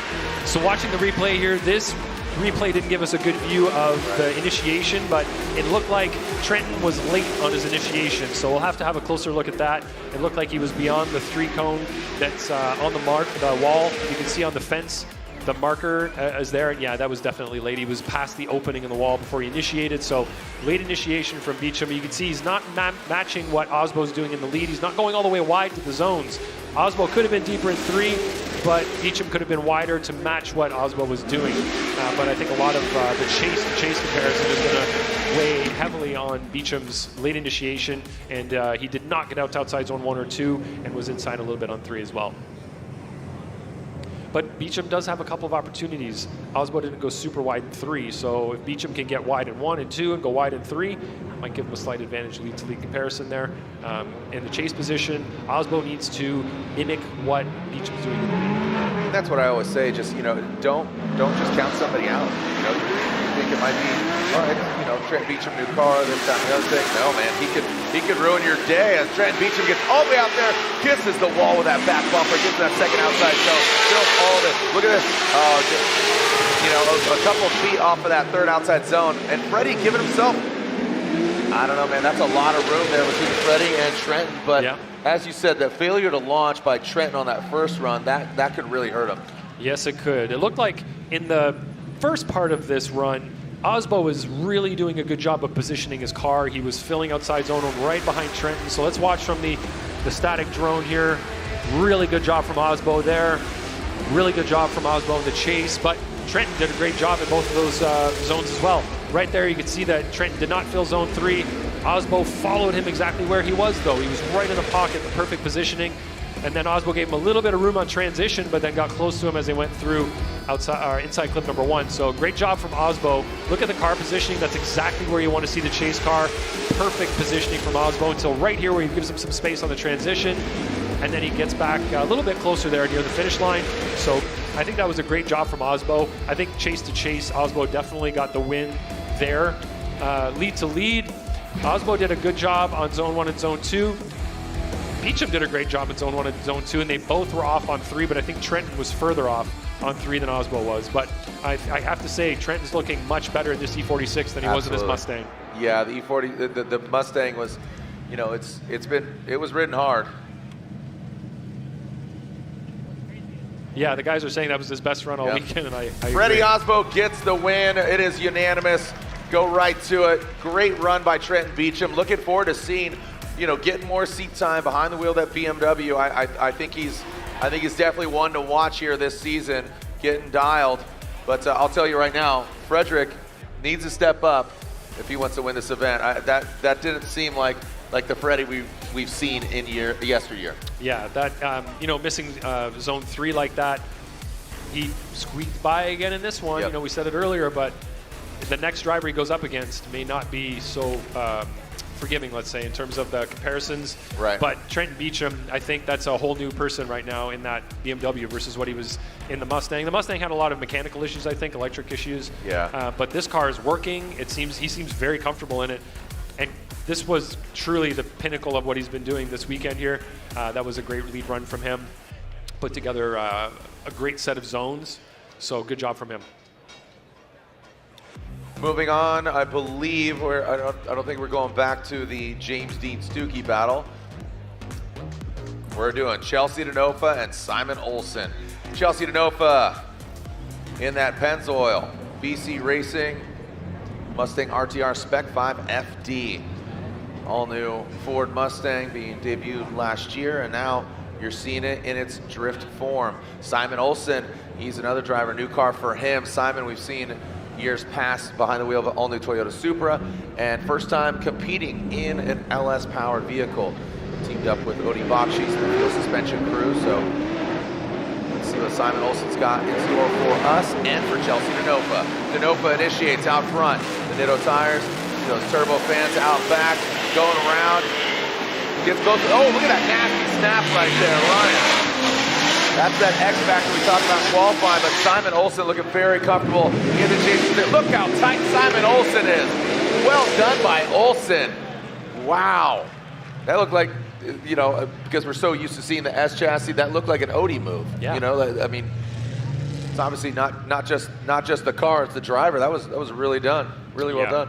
For sure. He looks really comfortable in the car, and he's able to position it where he wants it, and he has the power to keep up. So let's look here at initiation to outside zone 1. Chelsea's doing a great job. Simon's off a little bit on 1 and 2 to gain that proximity, and right there, zone 3. He gets right on the side of Chelsea Denofa. He gets the car positioned perfectly, and he does a great job through inside clip, number 1. In the lead position, Chelsea's doing a really great job of positioning his car. The transition coming under the bridge right here, that was a great snap to angle. Very accurate, too. There was no movement in the car once he reached the angle that he wanted, which is exactly what we want to see. So, like you said, the X Factor side of things, if this was qualifying, he'd probably get a pretty high score for the X Factors. Let's watch from this view. Look at that transition. What a snap. It's amazing that he's able to catch it as it rotates so quickly like that. But the car just settles. He's on throttle, and he's making that look really, really easy. Now, Simon Olsen, he needs to lay down a killer lead run. He's got to put his car perfectly on each outside zone. I think maybe he could get slightly deeper in outside zone 3 than Chelsea was, but not a lot of room for improvement on what Chelsea put together there. So he's going to have to be very dynamic in his transition under the bridge. Good buzzword right there. Yeah, that buzzword gets a lot of use. But we need that quick snap to angle, but it needs to be accurate. So we don't want to see any kind of corrections in that area right there. But he's got to be on throttle. He's got to put it down because he's going to have Chelsea right on his heels. And I'll tell you what, with Chelsea, you know, just to reiterate that, he threw down a run that was like a solid qualifying run. Definitely. I mean, just with that snap, that X factor that we keep bringing up and reinstituting here. All right, Simon Olsen, clean start. Simon, as you said, he needs to put it down. Front row seat, Chelsea Denofa. Simon Olsen, that field suspension. S chassis, GT radio. Oh, look at this. A mistake by Chelsea Denofa going midline, but Simon Olsen delivers, filling that third outside zone. Now transitioning into that final inside clip. He does run it over, but aggressive, very aggressive. Some of the most aggressive driving I've seen from this Norwegian pilot.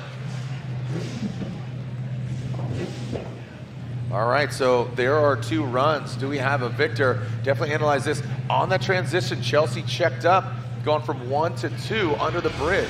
Yeah, he either didn't time the transition or couldn't see properly, but you can see he's doing a pretty good job in outside zone 1, but maybe it was just smoke blind. He transitions the car too early, doesn't go all the way wide to outside zone 2. He's able to use that to his advantage to gain proximity and stay close to Olsen, but the damage was sort of already done to his run at that point, unfortunately. So let's watch the transition here. Going through the smoke, yeah, just transitioned too early. He's got a bobble in there as well. He didn't fully rotate the car properly either, so he's offline, and he has the bobble as he transitions. So a couple of you know, bad things for his run. It could have been the smoke, or just could have been the timing. Actually, he started to rotate the car before he was in the smoke, and there wasn't a whole lot of it there. Maybe he expected the car to carry out more in that area, but definitely a big mistake from Chelsea. One that at this level of the competition here, it's kind of not something you want to be making as an error, because it's really hard to overcome that. Also, you might have noticed the turbo fans, what they're called is the back wheels there. So aesthetically, you know, just running something kind of a little different, little unique. They don't have the actual fins in them, so it's not going to like create that cooling effect. But they were used back in the day for DTM cars, rally cars, a bunch of things. But aesthetically, they just wanted something kind of different, something kind of unique. So RTR. This is going to be a tough one, That's on Jared. all cars. Yeah, that's a tough one, man. I'll let you do your thing, Ryan. You kind of, you know, deduce what you got to do, and just taking a look at all the different angles our judges utilizing instant replay. We have a kind of all 4 angles, 4 different cameras from the drone to on the ground. Just taking a look at the different perspectives to really quantify, qualify, and justify the outcome. All right, looks like verdicts are in. Here we go. Who's moving on? Slide him left for Denofa, right for Simon Olsen. OMT OMT and OMT. One more time. So unanimous choice. What's elaborate there, Lontaine? Well, they were some good lead runs, but both chase runs had errors pretty much in the same area right there in that that kind of tunnel area going under the bridge. They both made errors. They both weren't following the line. They both had issues. So one more time is in order. There we have a one more time, and we're going to go revisit James Deane and Daniel Stuke. We'll take a short break. Don't go anywhere. More action here on the streets of Long Beach. Round 1 of the Formula Drift Pro Championship.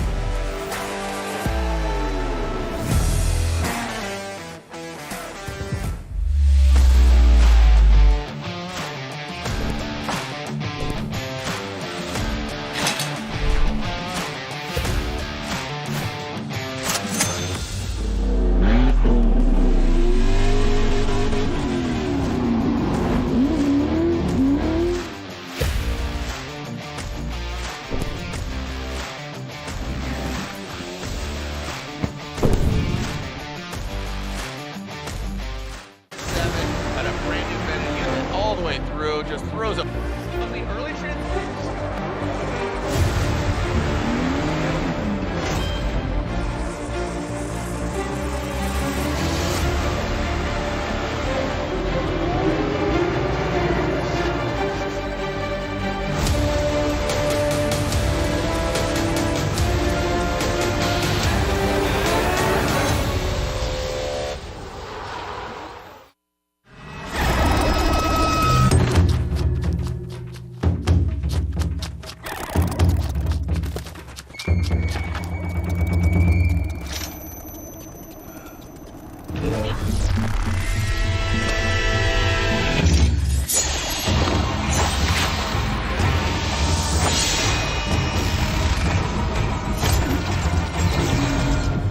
Made in Japan.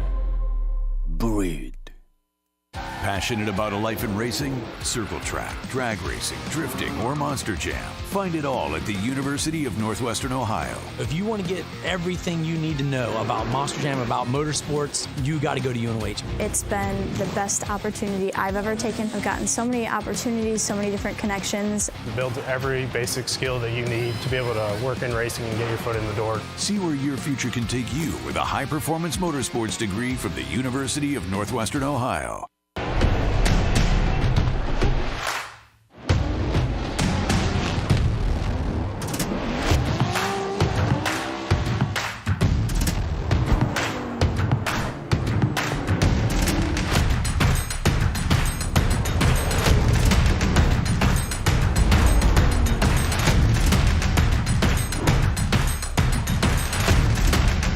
GT Radio. Experience ultra high performance.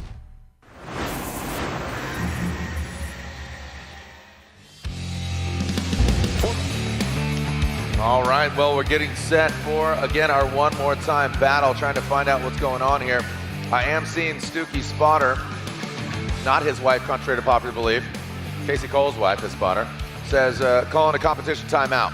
So, Stuke. Also, a fun fact Lorette found out. She says, super stoked to battle James. Stuke has over 500 hours in the sim on this track. He also battled James Deane in his RTR in the game, so he feels like he manifested this with the three-time champ and said, quote, I somehow got the super VIP tickets and have the best seat in the house. Really, really, really cool. So just to give you big Stuke energy there.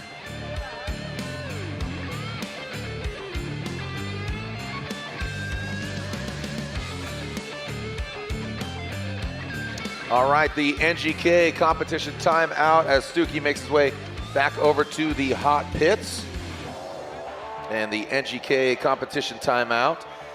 NGK makes ignition coils. Why? Because, well, we prefer a running partner that can keep pace. We know ignition, and since our spark plugs don't run alone, we put some of our own energy and expertise to make a better coil. So NGK ignition coils are engineered to OE durability and performance. And because we race to win, we continue to improve the design, testing, and validation of our ignition coils to make installation easier and performance better. NGK spark plugs and coils, better together. Again, be sure to pick up your Type S goods at the Formula Drift booth throughout the season. Sure to go on over there. Thank you to Sim Magic. Sim Magic, it's time to put your drifting skills to the test. If you haven't headed over to the Sim Magic activation tent during this round and other rounds, be sure to check out Sim Magic. Real, hyper-realistic drifting experience that you'll leave feeling like a pro. So the competition timeout, every driver has one competition timeout through the entirety of the weekend. So here we are seeing Stuke utilizing it. Don't know exactly what happened for Stuke to call the comp timeout, but obviously it being necessary to get back in competition, and he knows who he's going against.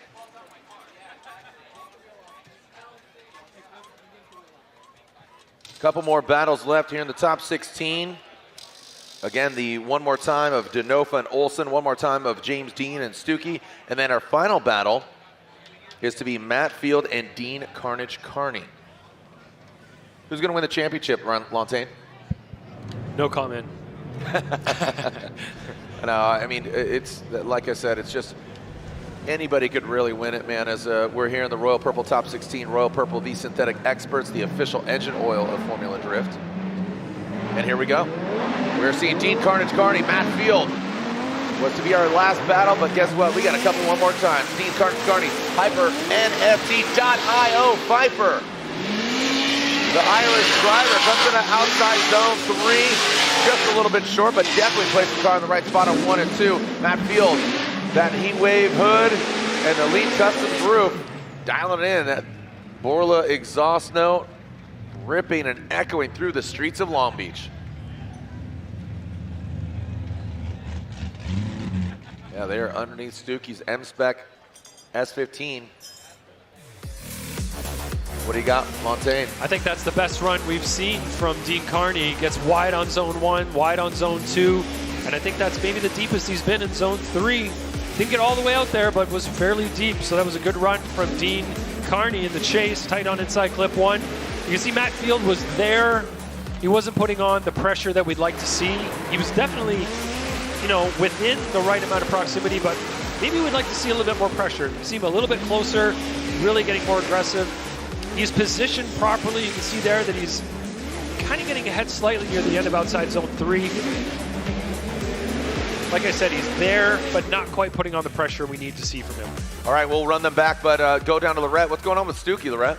Well, Stuke was going to the line, and he felt the car wobbling a little bit, so you called the competition 5 minutes, and you did. Yeah. And what's going on? So he actually saved me. I think I was going to spin around that inner, and that bump that he gave me to push me over the line, thank you. But so I think it cracked a toe control bracket. I felt it kind of wobbling back and forth in the rear on the way back to the line. We thought originally maybe it was just a little toed in, so the alignment was kind of fighting itself. Matt was shaking the wheels, no shake or anything, and then he saw one of the hole, from hole to hole, there's a good crack in there. So it's a complete concrete track. That's a shiny new Mustang. I don't want to be the one to, you know, have a goofball move in front of him. So we're just doing it safe, and we'll get back out there. I love it. And I love your enthusiasm for the best seat in the house. All the work these boys do, everything. I'm just paying for the most VIP fan experience. I love watching these guys. The battle with Hubinette this morning, I just got to see the new debut of his car up close and personal. It's so cool. I love it. And now the legend is back, and I get his first battle of the year. I've been visualizing this, and I told him like a month or so ago, I was like, I'm your first battle. I'm your first battle. I want it first. Let's go. So one more time, my mind is blown. Oh, Dan, thank you so much, and good job manifesting that. Good luck moving forward, guys. Thank you so much, Lorette. As we see the second run, you talked about Matt Field stepping up. Deane Kearney really kind of stepping up as well. I think he's got a lot of confidence going against second overall last year. The championship just escapes him. New Borla exhaust sponsorship, new tire, you know, for Matt Field. There's a lot of changes, but he says it's all for the better. In the lead position, he puts all these changes to test, and it looked like he did a good job. You could see that Deane Kearney got a little too aggressive on outside zone 1. Bounced off there pretty well. It's surprising there's not more damage on his car. But Matt Field in the lead put together a really decent lead run. Put the car in all the right places. He was nice and smooth. You can see outside zone 1 gets all the way out there. That's where Deane Kearney hit the wall. misses outside zone 2 in the chase position, but then gets right back on Matt Field, gives him a little bump. And outside zone 3, you can see it caused Matt to bobble a little bit. That won't be on him, of course. It'll be on Deane, but great job by Matt Field in the lead position. That was a good run. Looks like Stuke made it out of his NGK competition timeout. He'll be making his way to the start line after those repairs, as he elaborated on them. And waiting for the outcome here of these two drivers. Talking about Matt Field, Deane Kearney. One more times here in competition. Who's moving on to the grade 8? Slide him left for Deane Kearney, right for Matt Field. It's like Matt Field gets the win unanimously. Matt Field gets the win, taking out Deane Kearney. What were the standout moments for you, Lontaine? I think it came down to Matt's lead. Did an awesome job in the lead position and filled everything better than Deane did on his lead. Deane was off of outside zone 3 a little bit, as I said earlier. That was a great lead run from Deane, but I think Matt's was better. And then in the chase position, Matt didn't put on all the pressure that we'd like to see, but he was smooth. He kind of had that consistent proximity in the chase position. Deane, on the other hand, did kind of bump off of outside zone number 1, and it kind of changed his line. He missed outside zone 2 in the chase, so that threw him off, unfortunately. Had he not hit the wall and put together a cleaner chase, this may be a completely different result right now. Well done. Thank you so much, Ryan Lontaine. As we go back, we got 2 more battles here in the Royal Purple Top 16, and this is Denofa and Olsen. Really twisted the screws on Denofa. Just got to think the bones of the Mustang, very, very comparable to what they've experienced in previous years. Simon Olsen, whole new bag of tricks. But he looks very comfortable in this car right out of the box, and that's a testament to Odi Bakchis building a car that is very capable but seems very friendly to drive, for somebody to jump in it like that and just do so well immediately. All right, so we'll see Olsen and Denofa. Again, round of applause for our track workers. My man hustling. Thank you to Cal Club. Again, shout out to Bill Baldwin. Bill with 1 L, the man with the metal legs. You'd stand right there outside zone 2. This is his last event, him joining us. So thank you to Bill Baldwin and the Cal Club for working the track.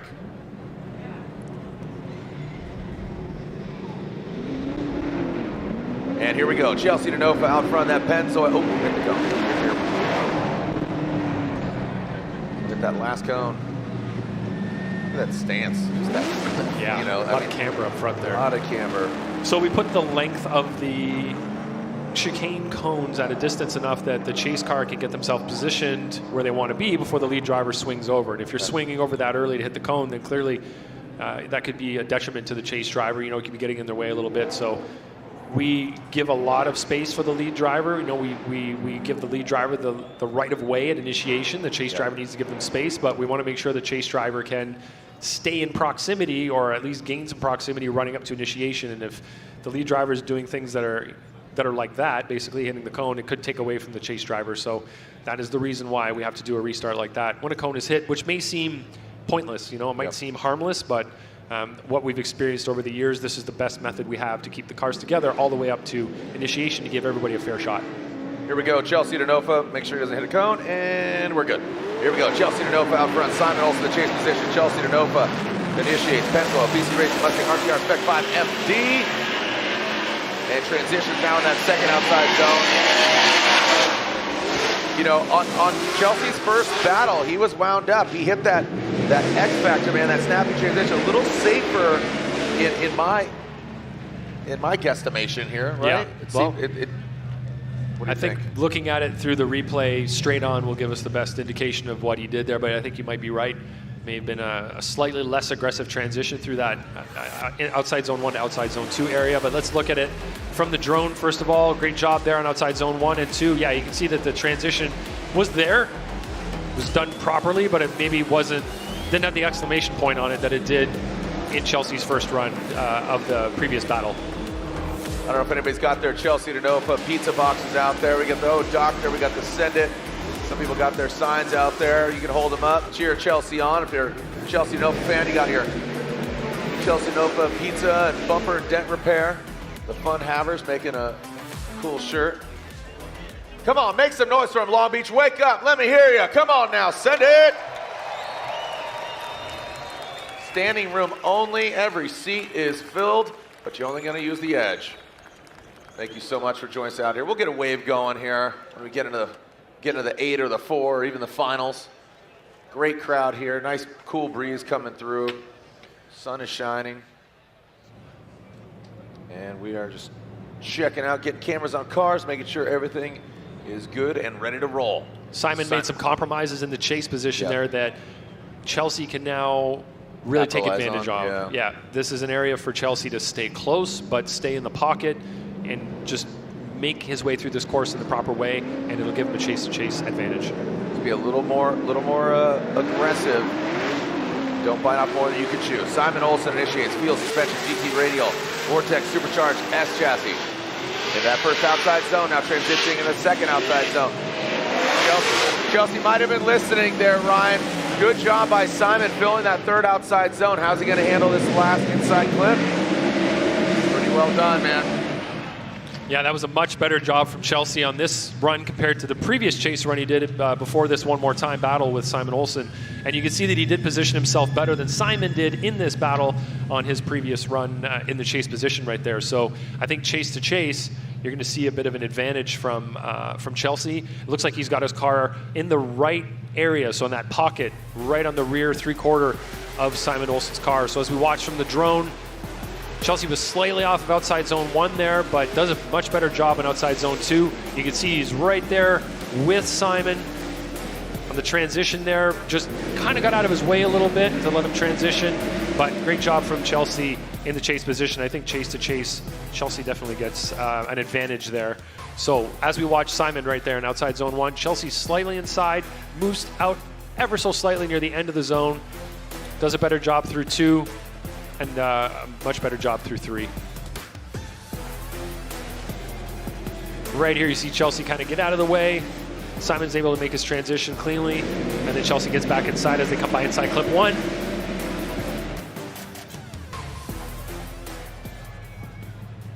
Let's see who comes out on top. Simon and Chelsea awaiting the results.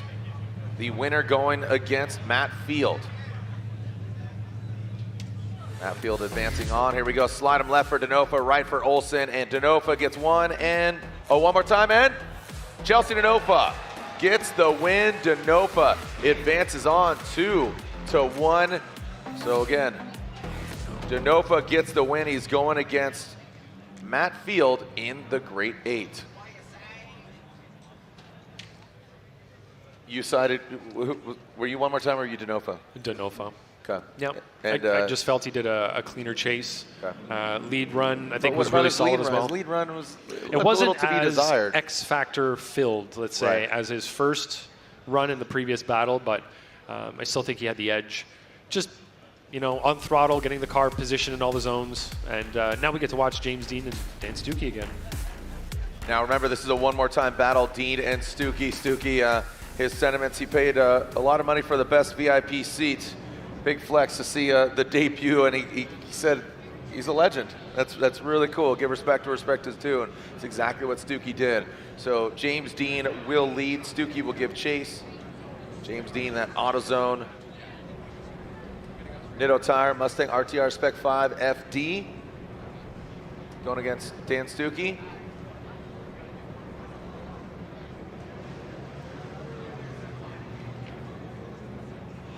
All right, making sure they are rip-roaring and ready to go.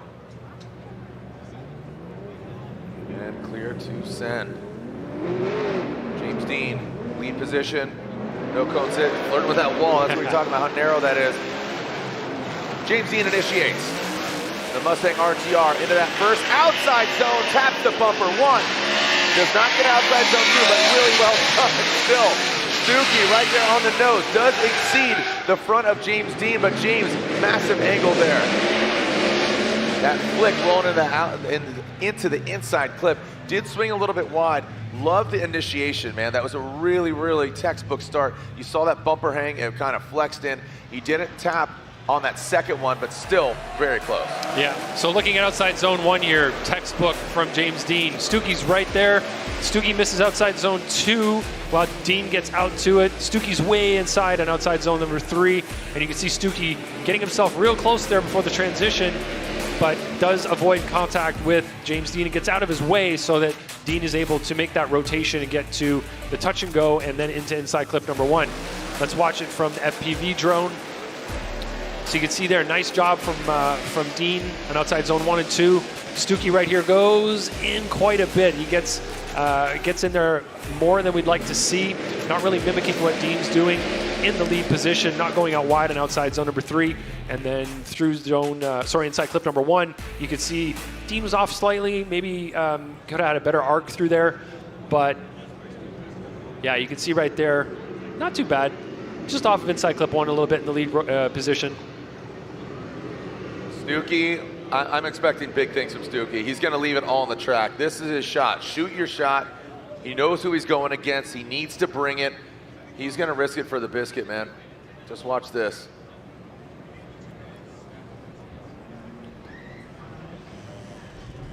Our final battle of the Royal Purple Top 16 will enter into the Grade 8. Let's see what we got. Stuke, what do you got for James Deane? Daniel Stuke initiates.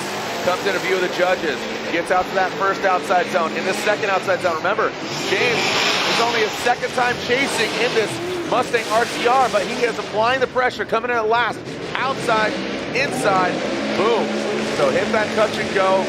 Told you, that was a great lead run by Stuke, but again, second time ever James Deane chasing in this Mustang RTR. Yeah, he did a really good job of positioning himself in the chase position. You can see he filled zone 1 kind of along the same lines as Stuke did. Good proximity there through zone 2 and zone 3. He gets ahead ever so slightly there, but really I think he had good positioning throughout the run. And right there you can see coming through the inside clip. Beautiful mimic through there. Looked really strong as they come through this power alley here. Really good job from Deane in the chase. I think he's matching the line really well. Matching the angle. The transition was mimicked really, really well also, which is something that Stuke maybe had a bit of a hesitation on when he was in the chase position.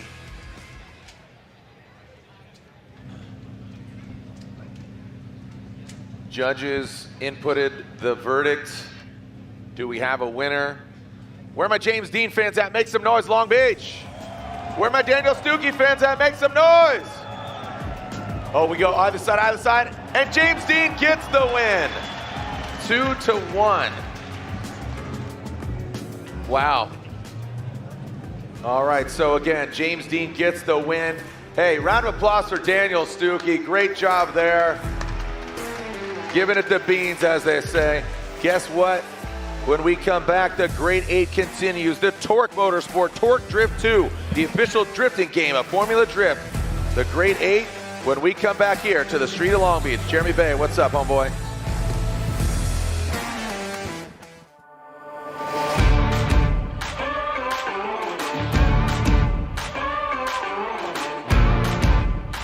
When you have a lot of money tied up in your transmission and differential in your car, kind of like I do in this one, this is a must-have. Royal Purple Max Gear High Performance Gear Oil.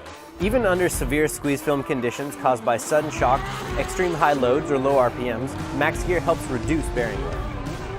I am pretty sure we put this to the test more than anybody else. Slippery, synthetic, and complete with Centerlick technology, Max Gear reduces wear and friction, which allows your gears to run smoother, quieter, cooler, and longer. Drift tested and ready for your gears. Royal Purple Max Gear.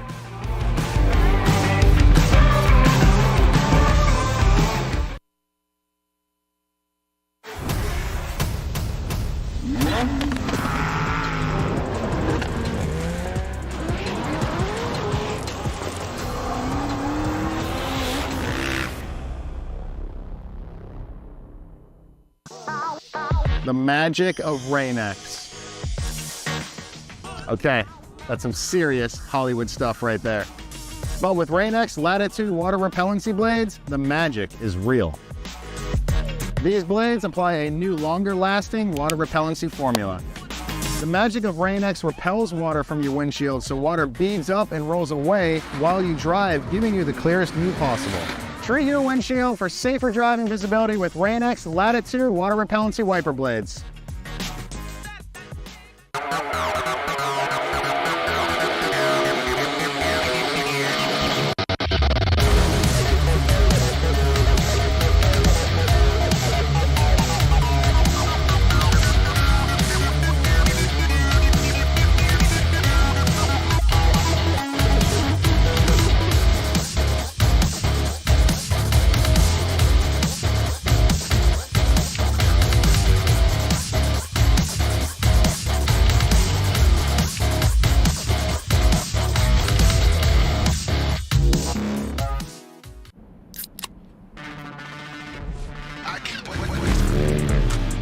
Rockstar energy gets me energized so I can go out and send it. Hustle on.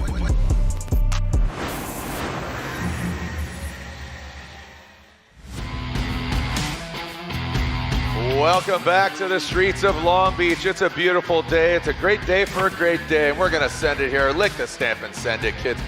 My name's Jared Deane, the voice of Drift, 20 years. It starts now here in Long Beach. It's been going down yesterday qualifying, today 32-16, and now we are in the Tuerck Drift, Tuerck Motorsport Great 8. Alongside of me is Ryan Lantain, one of the 3 judges here this round. We have 4 judges total. We're going to rotate them in and out. Also the revolving seat of playing co-host between Ryan Sage, Ryan Lantain, Robin Ishida, and even Matt Sopa in Pro Spec. Look at all these people, man. It's a packed house. It's sold out. You paid for the whole seat, but you're only going to use the edge. Make some noise, Long Beach. Let everybody know. Create the FOMO. You're missing out, or are you? Because guess what? You're at home. You're enjoying it, or you're here in the building. Our first battle of the Great 8, Ryan Turk versus Jonathan Hurst. Jonathan Hurst gonna get his first ever podium. I'm trying to recall. Again, we'll get stats on it. Has Jonathan? What's the furthest Jonathan Hurst has gone? No. Is this the best? Second time in the 8. Here we go. Ryan Turk, Jonathan Hurst. Ryan Turk in that Rain-X Toyota GR Corolla Rockstar Pilot transitions into that second outside zone. He's going against the #1 qualifier, Ryan Turk. I mean, come on. That's a hard act to follow. I'm sorry, Hurst, but wow.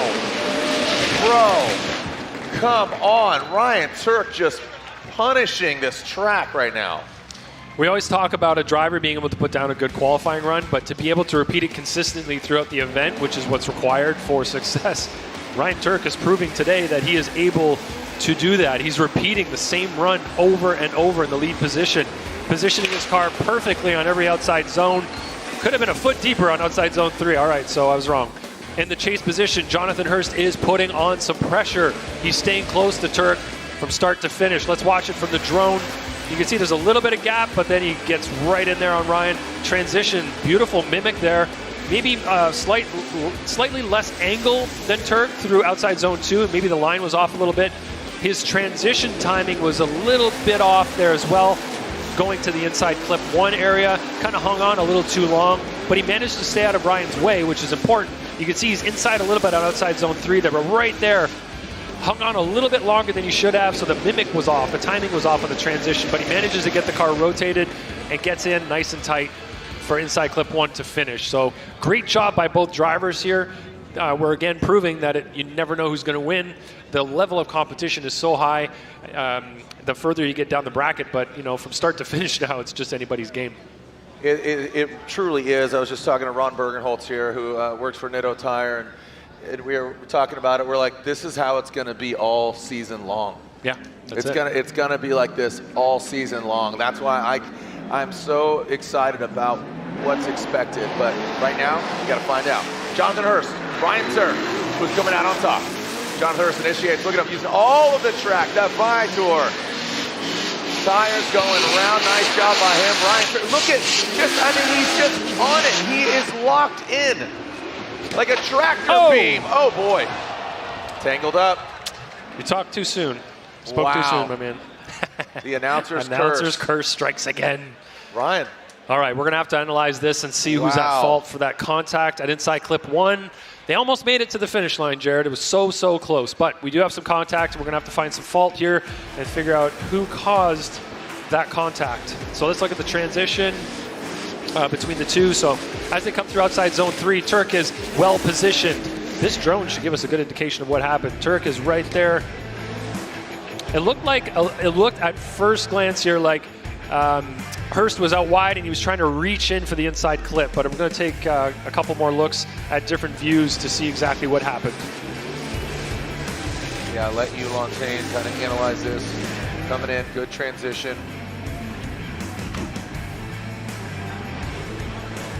He kind of got hooked up. It's almost like he got on his bash bar up front.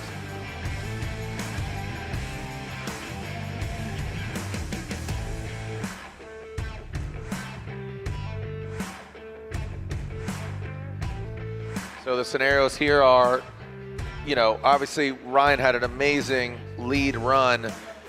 Hurst was part of the conversation, but just not totally in it, where it was like, wow, it was, you know, amazing chase, but great driving.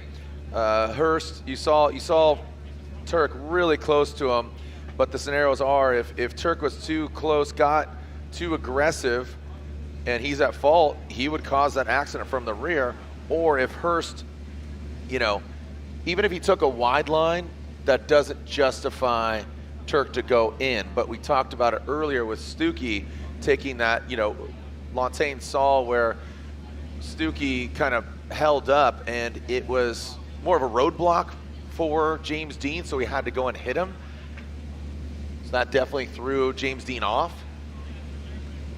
Is that the scenario we're seeing here, or Ryan Turk just being too aggressive? Look at that, already taped up that front bumper.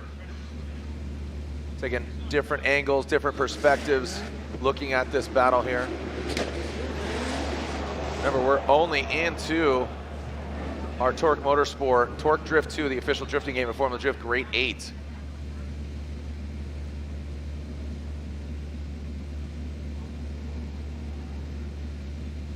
So still analyzing these runs here. Chris Yule, Ryan Lantain.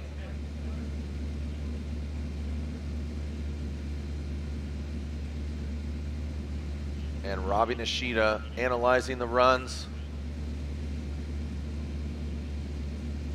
Waiting there in the wings. The winner here advancing on into the Final Four. Who's it gonna be? Still TBD. All right, so getting Ryan, you put in your decision. I did, The yeah. other drivers, or the other judges, excuse me? I'm not sure. I can't really see what their pads are up to up there. Yeah, they are. So we're analyzing what the lead driver is doing, and we're analyzing what the chase driver is doing. We're seeing, is the lead driver on throttle? Is the lead driver carrying momentum? Is the lead driver on the right line? Is the lead driver making an adjustment that could cause it? And then you're looking at the chase driver. Is the chase driver mimicking the angle? Is the chase driver mimicking the line? Is the chase driver diving in? All of these different things. Here we go. Slide, sorry to cut you off. Yeah. Slide him left for Turk. Slide him right for Jonathan Hurst. I saw it differently. Yep. Yeah. So Jonathan Hurst gets the win. Jonathan Hurst takes out Ryan Turk. You sided with Ryan Turk. Yeah. These guys sided with Jonathan Hurst. Correct. Robbie, you're Robbie Nishida over here. You and Chris Yule went with Jonathan Hurst, correct? Right, Robbie? You went with Jonathan Hurst, correct? Yes, sir. And your justification there.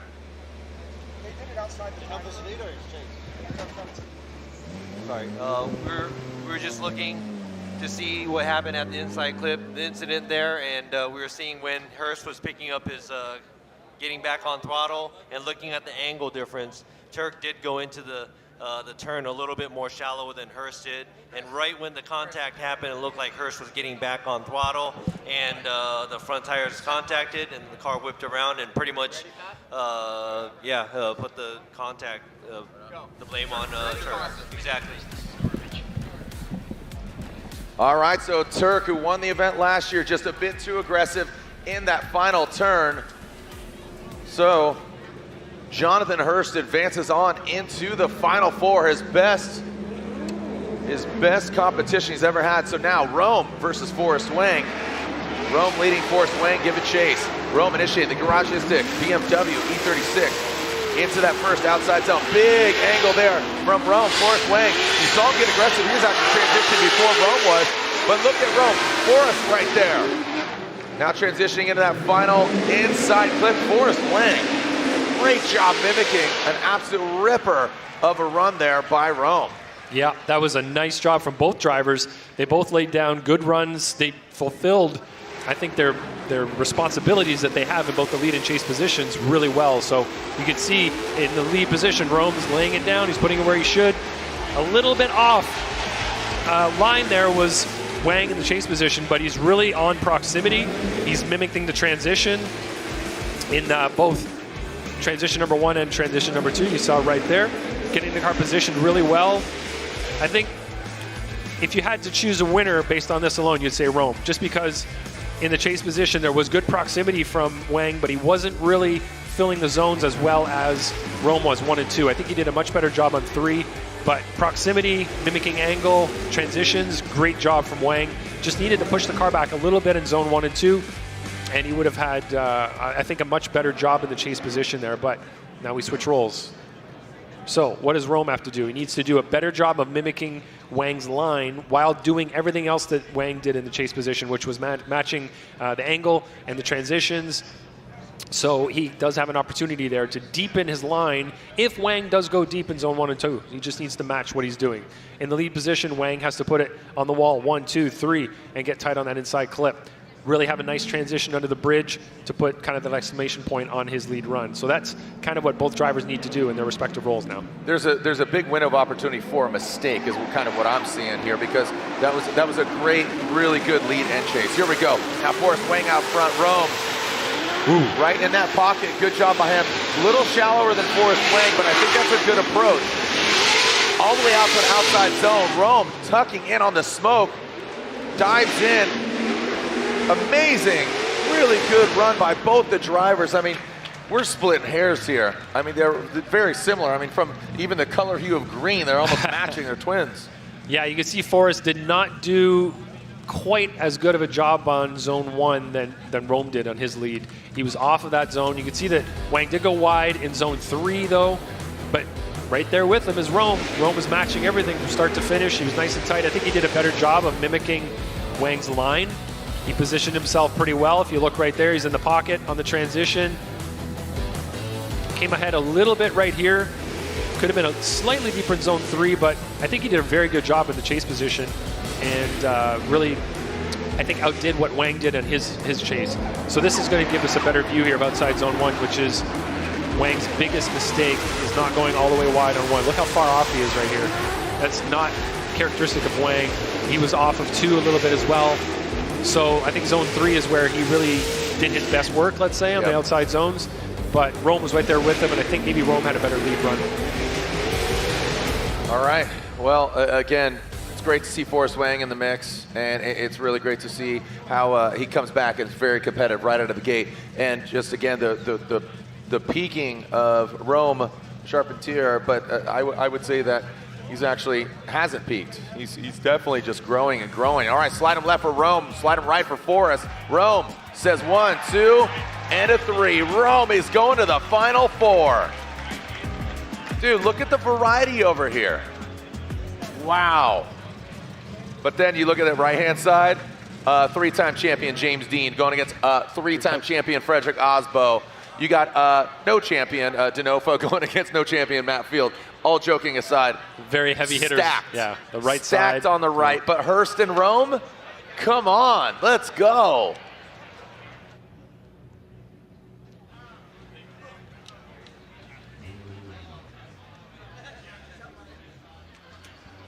Wow, some great driving here. Now look at this. 6 championships between them.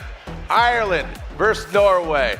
Ford Mustang versus Toyota Supra. Nitto Tire versus Nitto Tire. Look at that. How do you pronounce a town that... Ski?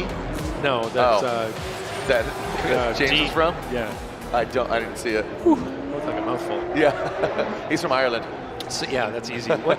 I thought ski was in Norway, but it said ski, what, Viken? Yeah, it must be like the province or something like that, just the area. Last year, I thought it said Ski Norway, so it's kind of new for me to see that beacon there. Or We'll find out. We'll find out. Yeah. There he is, the president of Long Beach Grand Prix Association in the building. Thank you to the Long Beach Grand Prix Association for being a great host to us. Thank you so much. We'll be back out here next weekend, Friday and Saturday night. Our Super Drift Challenge. And here we are seeing James Deane, Frederick Aasbo. This should be a fun one. Hashtag FDLB, break out those cameras. This should be one heck of a battle. And we saw James, like you said, that was only his second chase run in that vehicle. Freddie's got to step it up. Yeah. I mean, like I said, he's not driving like I've seen Freddie drive before. He might be kind of ramping up, but he's got to do it now. Whoa, James Deane explodes that back bumper into that second outside zone. Now he goes into that third, dragging that RTR. Spec 5 FD bumper. He knows who he's going against. Two good friends, two fierce competitors, and 6 championships between these two drivers. Wow. Holy banana cakes. That was dramatic. Yo, zero chill James Deane. All right, so this initiation, James goes a little bit wide early here. Clips the edge of the tire wall, still stays on throttle, goes through the rest of the course. Aasbo is unfazed. He's right there with him and does not get kind of put off by that at all, doesn't get thrown off, stays on throttle. Let's watch this in slow-mo as the back of the car essentially gets ripped off there. You can see in the chase position, Aasbo's right there, stays on throttle, manages to stay with James all the way through the rest of the course. That shows some dedication and commitment from Aasbo, or some trust, let's say. Yeah, James Deane did a good job despite hitting that tire wall and exploding the rear of his car. Aasbo was right there, putting on the pressure, matching angle, matching line, doing a good job of mimicking what James Deane was doing in the lead position. Wow, James Deane just grenading that back end of his AutoZone Mustang RTR Spec 5 FD. And that's the second Mustang we've seen do that this weekend. Yeah. Adam LZ did the same thing through there, managed to stay on throttle as well. They really have the rear end of the car designed well that it doesn't get affected by such a significant hit. Chelsea does it just standing still. His just bumper explodes off. Just looks at his car the wrong way and just explodes. All right, clean up here on aisle 1. Thank you guys and gals. Again, join us at future rounds of the Formula Drift Championship. Thank you so much to all our sponsors. You can see GT Radio, the official tire of the Pro Spec Championship. They're stepping up. Royal Purple has a contingency going down for Pro Spec. TireStacks.com. Link ECU, the official engine management of Formula Drift. Thank you to United States Air Force, the official military sponsor of Formula Drift, and TireStacks.com, the official tire service provider of the Pro Spec Championship. All right, take a short break. We'll be right back.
Made in Japan.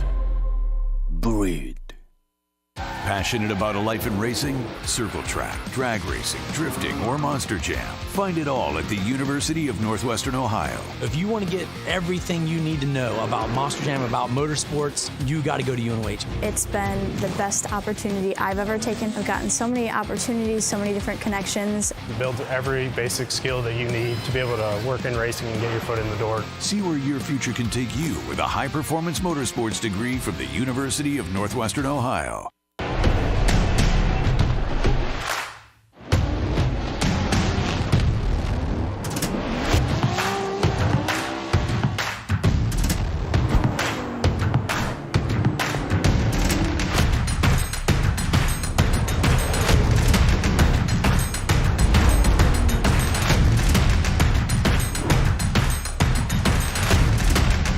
GT Radio. Experience ultra high performance.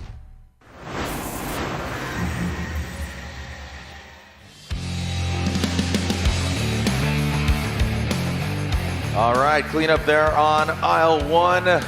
Thank you so much for your patience. Some exciting runs here. We just saw ready, bing, yaw. We're going to Long Beach. Yaw. We're going to Atlanta. Yaw. There you go. James Deane coming to us from Ireland. His family cheering him on.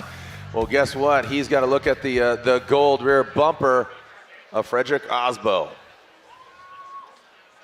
Gold member. I love gold. Gold. Frederick Aasbo, Freddie from Ski, and James from Ireland. Ireland. All right, so here we go. Frederick Aasbo, the second half of this battle, as James Deane was number 2 qualifier. Ryan Turk is out. Freddie Aasbo, 3-time champion. James Deane, 3-time champion. Who's going to get the win? Who's moving on to the final 4? Battered and bruised, but not knocked down. Freddie gets intimate with the wall. 1, 2, little off that second outside zone. Now into the third outside zone. There's Frederick. He dialed in that third outside zone. That's what it's been escaping him all weekend. James kind of just slid right around. That got a little sketchy there. If he was in the lead, that was not the ideal line for James in that chase. Yeah, he really tried to sneak it in there and back it right in next to Aasbo. And you can see that it sort of stalled him up a bit, but he got back on throttle and managed to keep moving. Right here through outside zone 1 and 2, you can see James is inside a little bit. He's not following the line perfectly. I'd like to see him a little bit better on the line mimic through there. And right there he gets, let's start the runoff again here from a different view. Get the cars initiated. You can see the back of that Mustang flapping in the wind.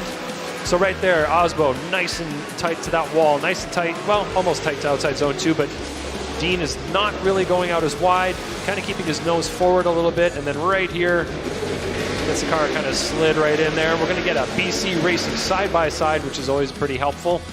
You should be able to see everything as it happens on both sides of the screen from both positions here. So proximity-wise, you can see that Aasbo did have more proximity earlier on. Deane does get a little bit closer later on in the run. In terms of mimic of line and angle, I think it looked like Aasbo maybe did a better job of that. He had sort of a more consistent amount of proximity in the chase position to Deane, and it looked a lot cleaner through inside clip 1 as well from Aasbo in the chase position compared to what Deane did in his chase run through that area of the track. All right, so James Deane, Frederick Aasbo, Freddie, and Frederick Aasbo gets the win. It's unanimous. Well, hey, I got to tell you, James Deane, a great debut of the vehicle.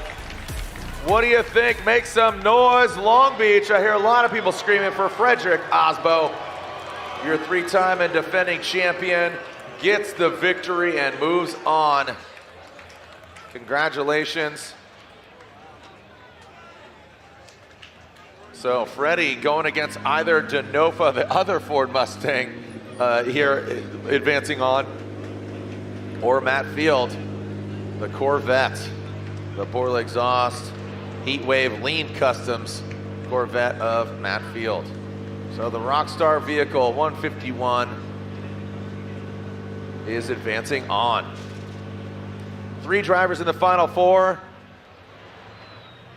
1 more to join them. Which driver of these 2 maniacs is going to advance on? This is a great one. Denofa and Field. These guys go for it. They They got that special sauce, man. They definitely are aggressive. Would you call this a grudge match right now? Do they have history that would come out here in this battle, do you think? I don't think so. No? I think what's going to be interesting is if Field and Aasbo go against each other. That's when the accident happened last year. Oh, that's right. That would be more of a grudge match. Okay. Yeah. So that would be for sure. Grudge in the, not literal like, oh, I got a grudge against just you. like It's just we battled before and there's history there. History. All right, so again, Hurst qualified 25th, Rome qualifying 4th, and Frederick Aasbo qualifying 7th, Robinson Denofa 3rd, and Field 27th. Here we go, cones hit, restart. That pesky Mustang just can't get through there without eating a cone. Got Frederick Aasbo down. Look at the smile, says it all. Keep moving on. Another battle down. Lorette, what do we got? Freddie is down here, and pardon me, but Frederick, it seems like today you have been amping up and getting into that warrior mindset that you talked about a couple of years ago. Do you feel like you're there now? I feel like we're getting there. I've been struggling all weekend long, as probably many of you have seen, trying to get out to the outer zones, and still not all the way there, but we were able to ramp it up, and that was not a second too late, because obviously that was an important battle for us. What is really cool, though, is I'm feeling real natural in chase position now, and that is a testament to all the practice back home. Well, Frederick, thank you so much. Jared, Ryan? Thank you so much, Lorette. Some great insight there, that warrior mindset, great reference there. Lorette, here we go, Chelsea Denofa, tip to tail. Chelsea Denofa, look at Matt Field diving in on the inside, taking a bit of a shallower line, but getting himself prepared, getting in the pocket. Chelsea Denofa loops it. That could have been a lot worse. He backs it into the tire wall. That back left corner obviously bashed in, but, as you said, the back end of all the Mustangs are just getting absolutely eaten up. Thankfully, that's just cosmetic. There won't be any real substantial damage there, but like you said, that could have been way worse. And it's an interesting start for Matt Field to that run. The way they'd had himself positioned after initiation, you sort of felt like he was getting himself set up poorly for this chase run. Yeah. And then to he dove in like exactly. Really weird. So let's watch it here on the replay. You can see as he gets the car initiated, it hooks up, and you can see it shoot in real quick. But he gets back on throttle, and he manages to stay pretty close to Chelsea. He was going to be off of outside zone number 2 compared to what Chelsea was doing, and then Chelsea over-rotates and goes into the tire wall. So that was definitely a stroke of luck for Matt Field in the chase position, especially with the way that his run was starting off. And I'm sure Matt is going to analyze that run as he goes forward in competition here potentially to see what happened there so that he doesn't recreate that initiation, because that is definitely not the type of initiation that you want to see.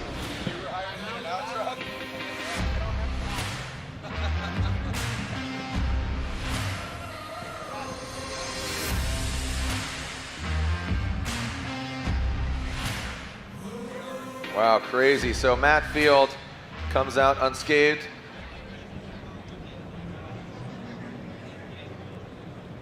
We're here in the Tuerck Motorsports Tuerck Drift Grade 8.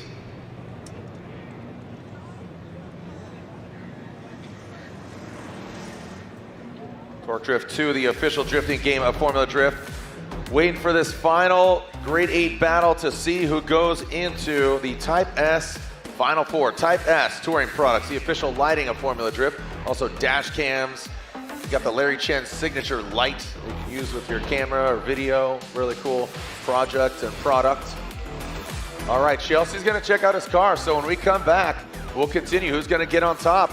But Chelsea has kind of an uphill battle here. Matt Field, if you didn't get that Lean Customs pin, go check it out. It's pretty sweet, limited time. When we come back, more Formula Drift action. ECU, we know what it takes to win. Pushing boundaries, performing under pressure, and having the best people on your team.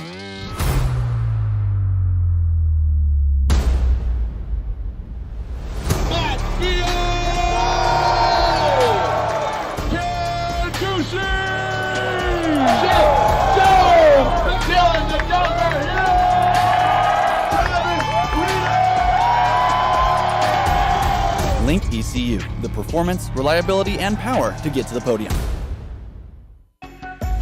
One bottle, so many great things. When your engine reaches 75,000 miles or more, like on this truck, years of carbon buildup leads to reduced fuel economy, increased wear, poor acceleration, and higher emissions. Max Restore is specifically designed for high-mileage engines with quality PEA and proprietary detergents to remove those stubborn legacy deposits. And it includes a friction modifier to reduce future wear in the upper cylinder of your vehicle's engine. Restore performance and protect your high-mileage engine with Royal Purple Max Restore.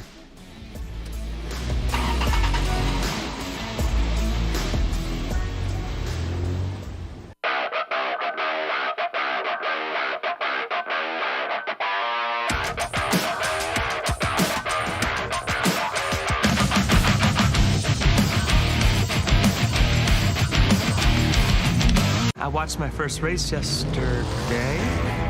You're on the team, kid. It's orientation day. Hey, new guy, let's get you up to speed. Lunchtime!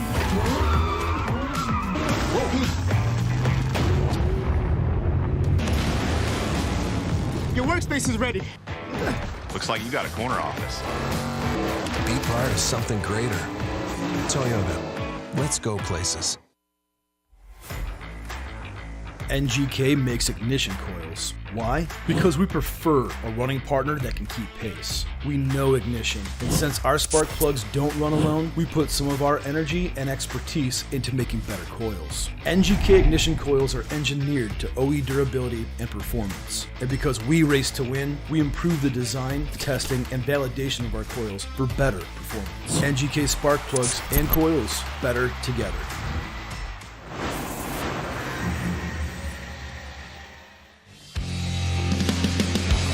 All right, for an update on the action, let's throw it down to Lorette and Nickel. The clock is ticking. Lorette. Well, the clock.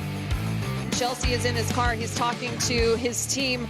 We can see that there's a lot of damage on the driver's side and trying to get a word in with a teammate or even Chelsea himself to find out what the damage is. But as we are walking around, the team trying to jack up the rear of the car, they're moving that out. But you can see extensive body damage. And as soon as I find out what's going on, I will absolutely let you know. Thank you so much, Lorette. The clock is ticking, so that being an NGK competition timeout, 5-minute allotment. So we'll find out if Chelsea gets it fixed. It looks a little more extensive than we thought. That's crazy. So got Alex here from Tuerck Motorsport, Tuerck Drift 2, Tuerck, all things Tuerck. All of it. All things Tuerck. It's been awesome, man. We've been, we're getting into introducing Tuerck Drift 2, which is the next installment of Tuerck Drift Games. Been spending the last few months heading over to Japan, getting signed with some brands over there to get introduced into Tuerck Drift 2. We've got BC Racing on board. We've got Nissan on board as a car manufacturer. So it's been really, really exciting. We're trying to build a game built for the next motorsport enthusiasts. Yeah. It's been fun. Yeah. You've been busy, and again, you've done such a good job, obviously, kind of being an ambassador, seeing people, do what you do, and kind of, you're making content, having fun. You're living the dream, bro. Something like that. It's been fun. Being here in Long Beach, coming from Wisconsin, it's a whole different world. Seeing the car enthusiasts, seeing the drifting, seeing the grassroots drifting as well as I come back here. I mean, it's an absolutely incredible energy. Yeah. And we try to use some of the things that we learn here to build it into the game, which has been a blast. And I'm really excited to be here for another season. Congratulations on not getting sunburnt. You are very pasty and pale. Yeah, white to pink to white real quick. Yeah, you burn really quick. So yeah. You can see, I look super tan, by the way. My buddy says I look like a crazy. You should try being my videographer that tries to color correct my skin. It's impossible. I'm sorry, Josh. Anyway. I can see your heartbeat. You're like E.T. I know. It's terrible. It's been awesome, though. It's been a blast. I love the sun. I'll take it every time. Cool. Now, thank you so much, man. Thanks for Tuerck Drift and Tuerck Drift 2, Tuerck Motorsports, all that you guys are doing. Thanks for being a partner, man. I appreciate it. Thank you, sir. Where can people find more information? What estimated date of launch or anything? It's coming out shortly, but I would say follow us over on YouTube at Tuerck Motorsport. We're doing some giveaways, things like that. We're always in the scene and in the community, so be sure to stop by, say hi. I might be able to give you something while I'm walking around. Sick. Alex Martini. Do you drink martinis? Oh, God, yeah. I'm a one martini kind of man, though, because I'm small, thin boy. It doesn't take much to get me excited, so. Awesome. Well, thank appreciate you so much, it, brother. Alex. Thank you. We'll see you in Atlanta, Alex. All right, so thank you to Tuerck Drift 2. Check it out on YouTube and obviously all the socials. So thank you to Mr. Alex Martini you saw that clock still ticking, and we'll see where Chelsea's at. Chelsea and Matt Field.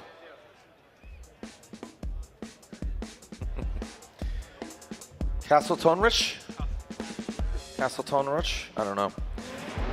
So yeah, Denofa getting some, yeah, mostly cosmetic. The body panel's all shredded up there. Get an update.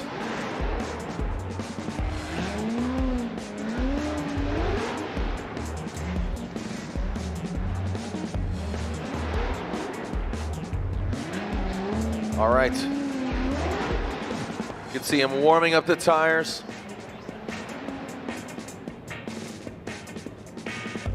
Matt Field pulls up to the line.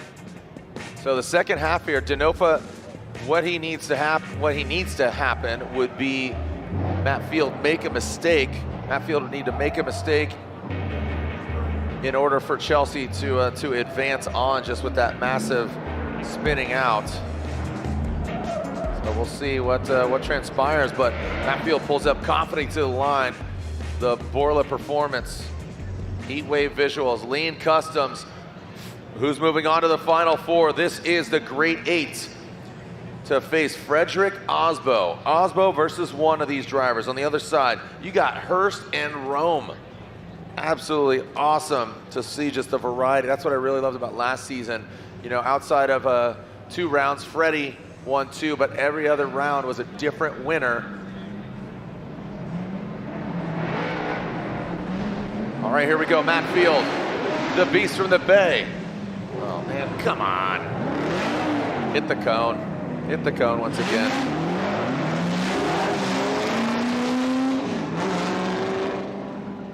All right, Frederick Aasbo waiting in the wings. Says he's hitting his stride, he's feeling better, and again, what we've seen has been his mindset just slowly getting more and more dialed. Who's gonna be the 4th gentleman amongst Hurst? Rome, Freddie, Denofa, or Field?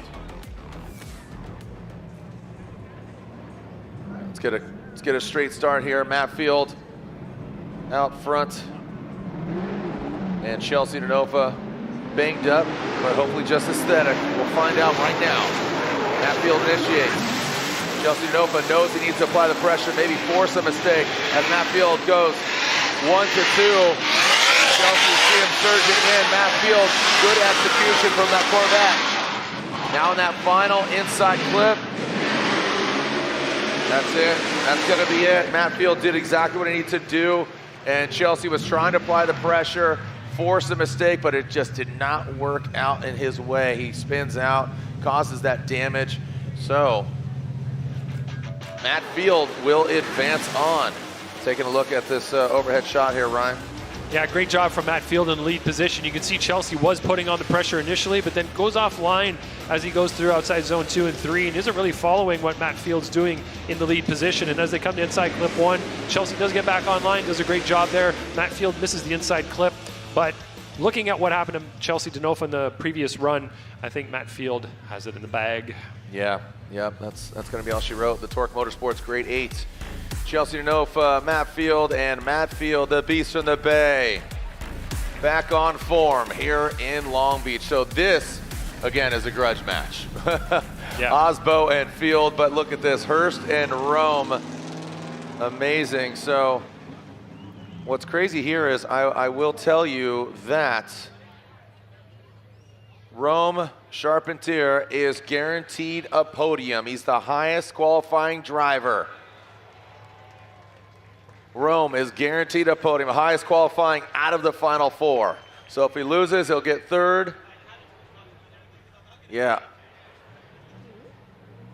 Aasbo and Field, remember last year, they got into that tussle.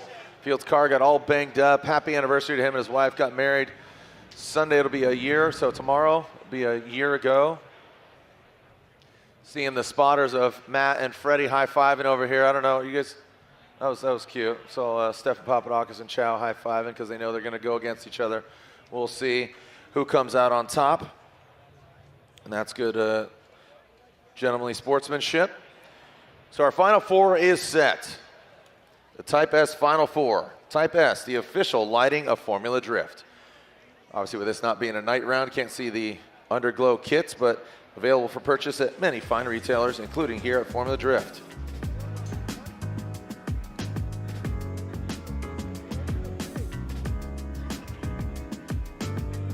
Getting the stage set for our first battle. 3 battles essentially left to go. You got Rome at BMW, says give Moderns hell. Well, guess what? He's got it. He's got to turn it up. Jonathan Hurst has been on it. We saw him take down that #1 qualifier, Ryan Turk, or take himself out. And we are ready to send cars. Who's going to the finals? Jonathan Hurst, Rome Charpentier. We have our performance bonuses as well. And here we go. Rome will lead. Garagistic, BMW. On the Vitor tires. Both these guys on Vitor. And look at that, there we go, Rome Charpentier. Both these guys dialing it in that 3rd outside zone into that inside clip. Textbook, baby.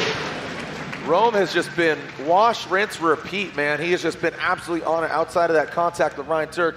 Hurst has been there, right there as well. Yeah, right here you can see Rome, great lead run, getting out wide on zone 1. Hurst sacrifices outside zone 2, whereas Rome gets to it. Hurst doesn't go as wide on outside zone 3 either. You can see he's sacrificing line a little bit to maintain that proximity. Rome, on the other hand, in the lead, is doing a great job. He's positioning his car really well. You can see right there in the transition, nice job on zone 2. Great job on zone 3, and you can see that the back of Hurst's car is not all the way out to that zone. He's off a little bit on the touch and go, but nice and tight on inside clip 1. So Hurst, he's strategically working on proximity, and he's doing whatever it takes to stay close. He did great on zone 1, though. You can see they both did a good job there, but right there, it's very apparent where Hurst is not going all the way wide. He didn't go wide on 3 either, but proximity is there. So you have to look at that sacrifice when we do comparisons. We're going to see what happens with Rome in the chase now. Is he going to be able to position his car in the pocket in every one of those zones, which would put him at an advantage over Hurst, and that's what he does need to do to win the chase-to-chase comparison. Now Hurst going into the lead, he's going to have to be wide on 1, 2, 3, get tight on the inside clip, and do it smoothly with nice transitions as well. So the pressure's on for both of these drivers right now to get into the finals. All right, here we go. Let's alternate it. Thank you, Ryan. Some great insight throughout top 16 going into here to the final 4. Who's going to the finals? Ooh, now, John. down. Ooh, we hit the cone. Back it up. Back it up. The cones are definitely the villain of this. Yeah, man. This event. Yep. Yep.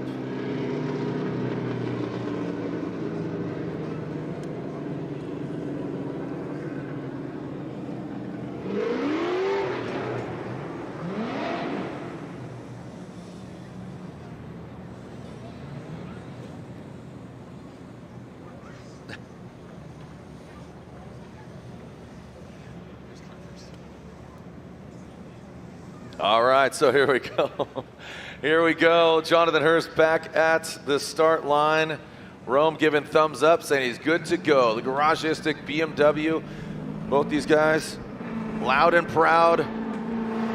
Who's going to be going against either Aasbo or Field to get into the finals? Jonathan Hurst, the Vitor. Both these guys on that new tire. Oh, slams into that first outside. Rome gets out of shape. Rome taking a very shallow line.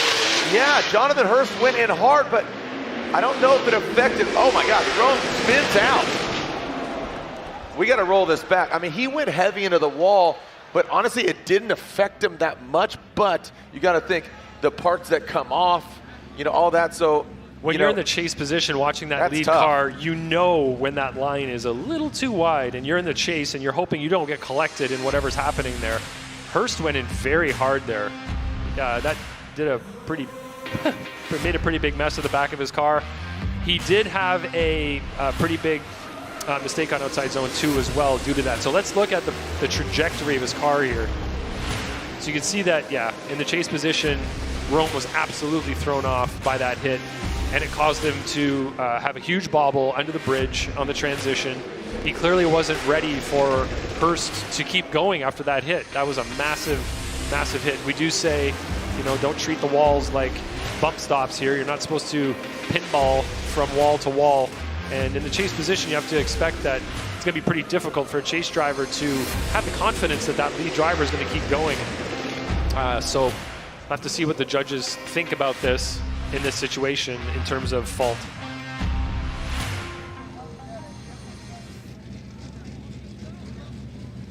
Judges scrutinizing over here. I let Ryan Lontaine pop in, listen to what's going on between actually all 4 judges. Again, we're gonna rotate, alternate the judging panel each round. We have a staff of 4 judges as well as Sean Adriano, who was reviewing kind of the tail of tape. He's in charge of taking a look, but Chris Yule, Robin Sheeta, Brian Egger, Ryan Lontaine.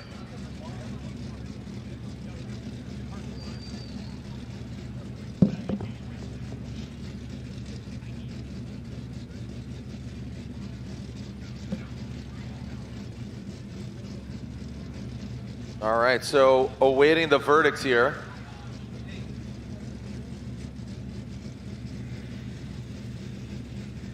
The highest finish for Jonathan Hurst. How we doing out there, Long Beach? Make some noise. RCP, Rome. Where are my Rome fans at? Who's cheering for the pride of Paducah, Jonathan Hurst? He took out Ryan Turk earlier. We're seeing a lot of debris over there. All right, we're gonna start a wave. The closest to the bridge on the judge's side. You're gonna start the wave, okay? Can you put your hands up over there? Whoa, oh, look at this. Just going for it. Just going for it. Go for it. If you got it. Okay, closest to the bridge, closest to the bridge. Put your hands up, ready?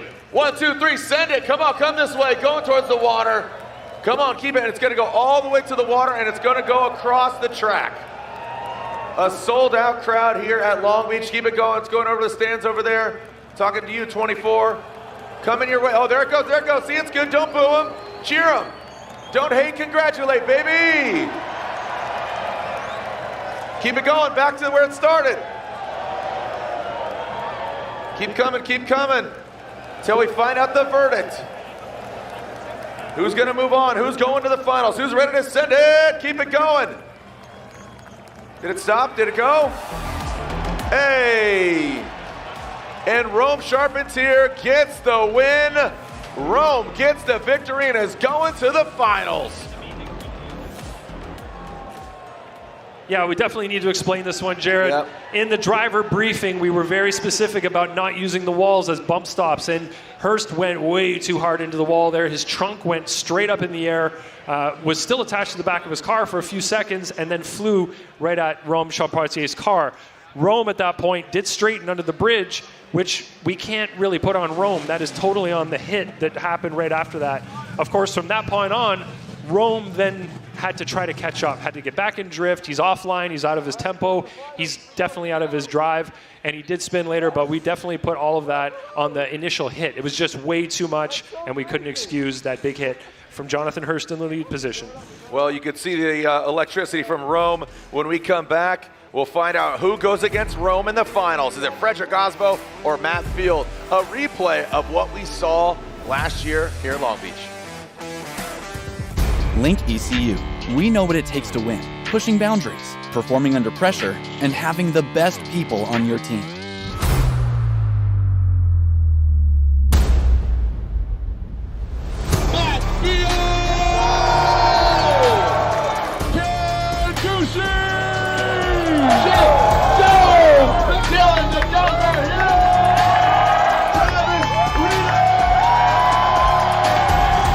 Link ECU, the performance, reliability, and power to get to the podium. One bottle, so many great things. When your engine reaches 75,000 miles or more, like on this truck, years of carbon buildup leads to reduced fuel economy increased wear, poor acceleration, and higher emissions.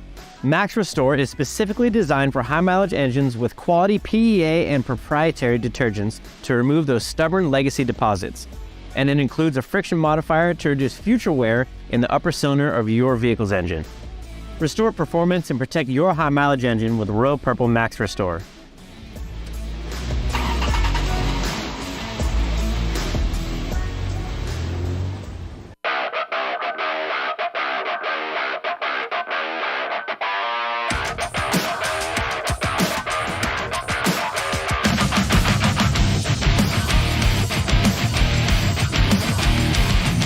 I watched my first race yesterday. You're on the team, kid. It's orientation day. Hey, new guy. Let's get you up to speed. Lunchtime!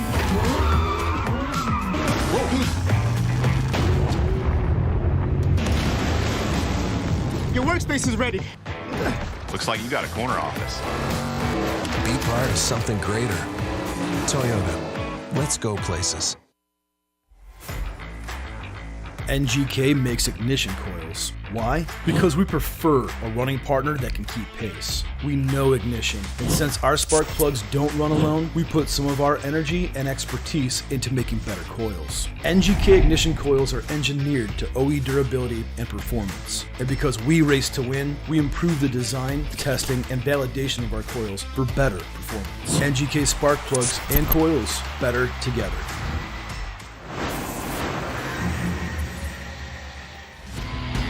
All right, well, welcome back to Long Beach, the streets of Long Beach. I'm Jared Dienda. Joining me here in the booth is one of the three judges, Ryan Lontaine, and we are ready to see the second battle here in the Type S Top 4. Frederick Aasbo, Matt Field. They saw battle last year, and it was pretty tumultuous for one of the two drivers. That was Matt Field. Freddie owned it. He felt bad. A little too aggressive. The nose caught the Corvette of Matt Field, spun him. Not a straight corner on that car. He was getting married that week. Like, just crazy, crazy schedule. And but you know what? He wants some redemption here. All right, so Frederick Aasbo will lead. Matt Field giving chase. Frederick Aasbo, Rockstar Energy Drink, Toyota, GR Supra, Nitto Tires. Matt Field, Borla, Heatwave, Lean Customs, GT Radial Corvette. Frederick Aasbo initiates, trying to get the outside zone. He taps it. Matt Field spins and goes into the wall. Matt Field spins and gets caught up in the smoke.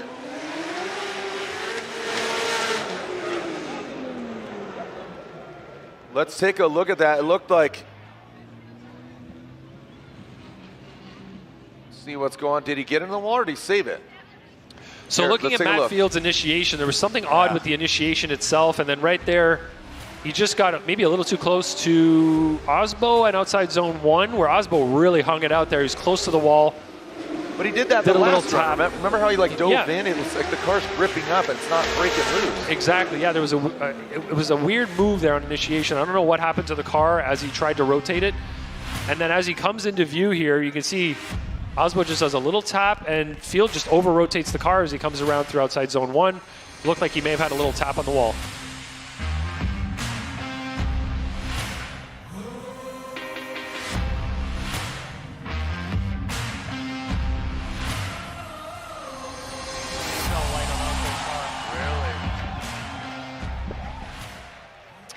Well, thanks to the eagle eye of a couple of our judges over here and our assistant up here and driver steward Sean Adriano, we're reviewing the replay, and right as Aasbo's tapping the wall in outside zone number 1, his decel light comes on.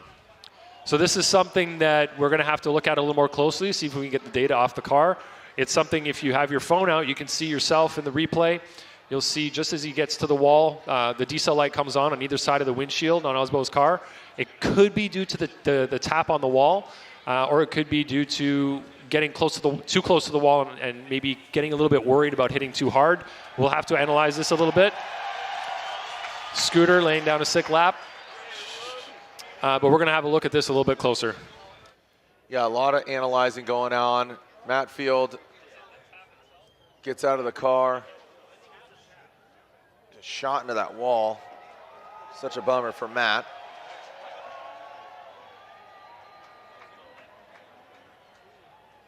Inspecting that front end, seeing what's going on, maybe it locked up.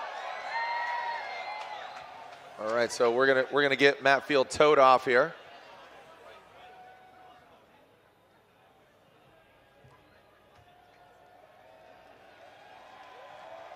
Make some noise for Matt Field and Frederick Aasbo. You can see that Lean Customs pin right there. Lean Customs making some awesome enamel pins. All right, so we're going to look at this again from the drone view and try to see the lights on the windshield and look at the attitude of Aasbo's car as he gets out to the wall and does that little wall tap. Now, the wall tap itself, we don't think should set the light off.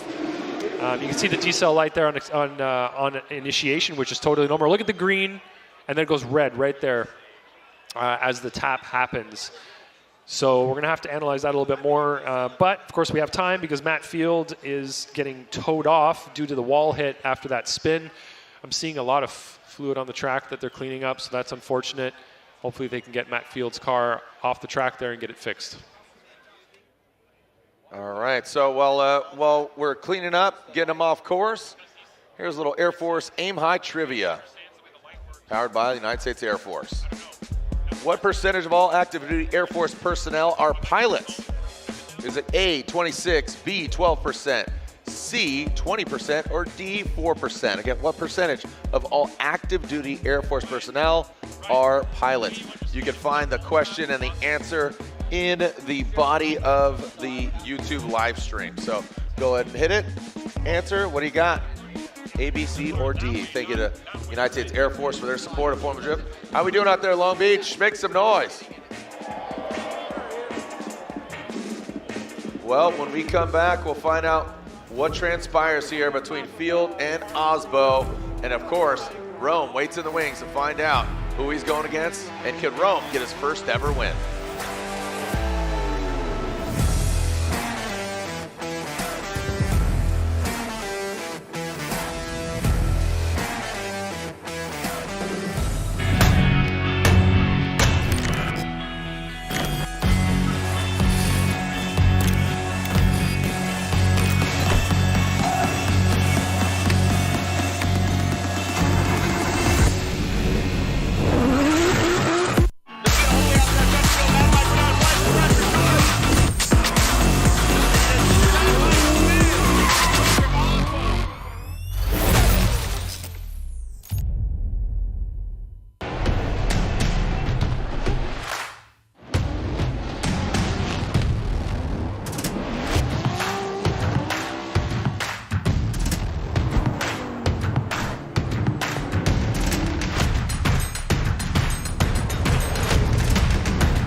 GT Radio. Experience ultra high performance.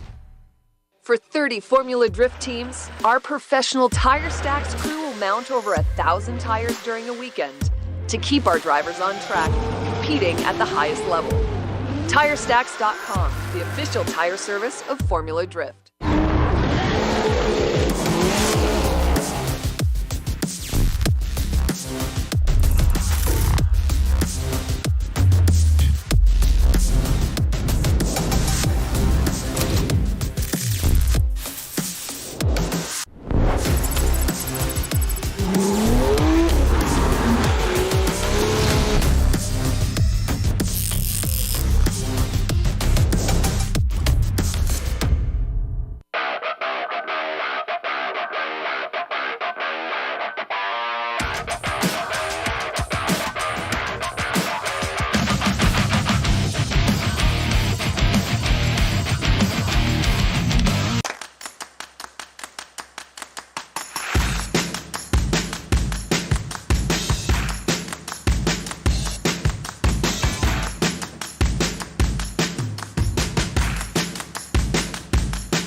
rockstar energy. It gets me energized so I can go out and send it. Hustle on.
I watched my first race yesterday.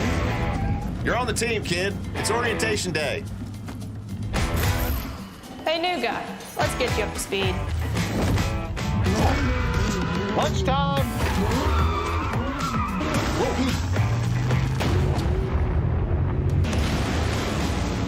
Your workspace is ready. Looks like you got a corner office. Be part of something greater. Toyota. Let's go places. Formula Drift is brought to you by BC Racing, the official suspension of Formula Drift. Go for gold. Tuerck Drift 2, the official drifting game of Formula Drift. NGK Spark Plugs, the ignition specialist.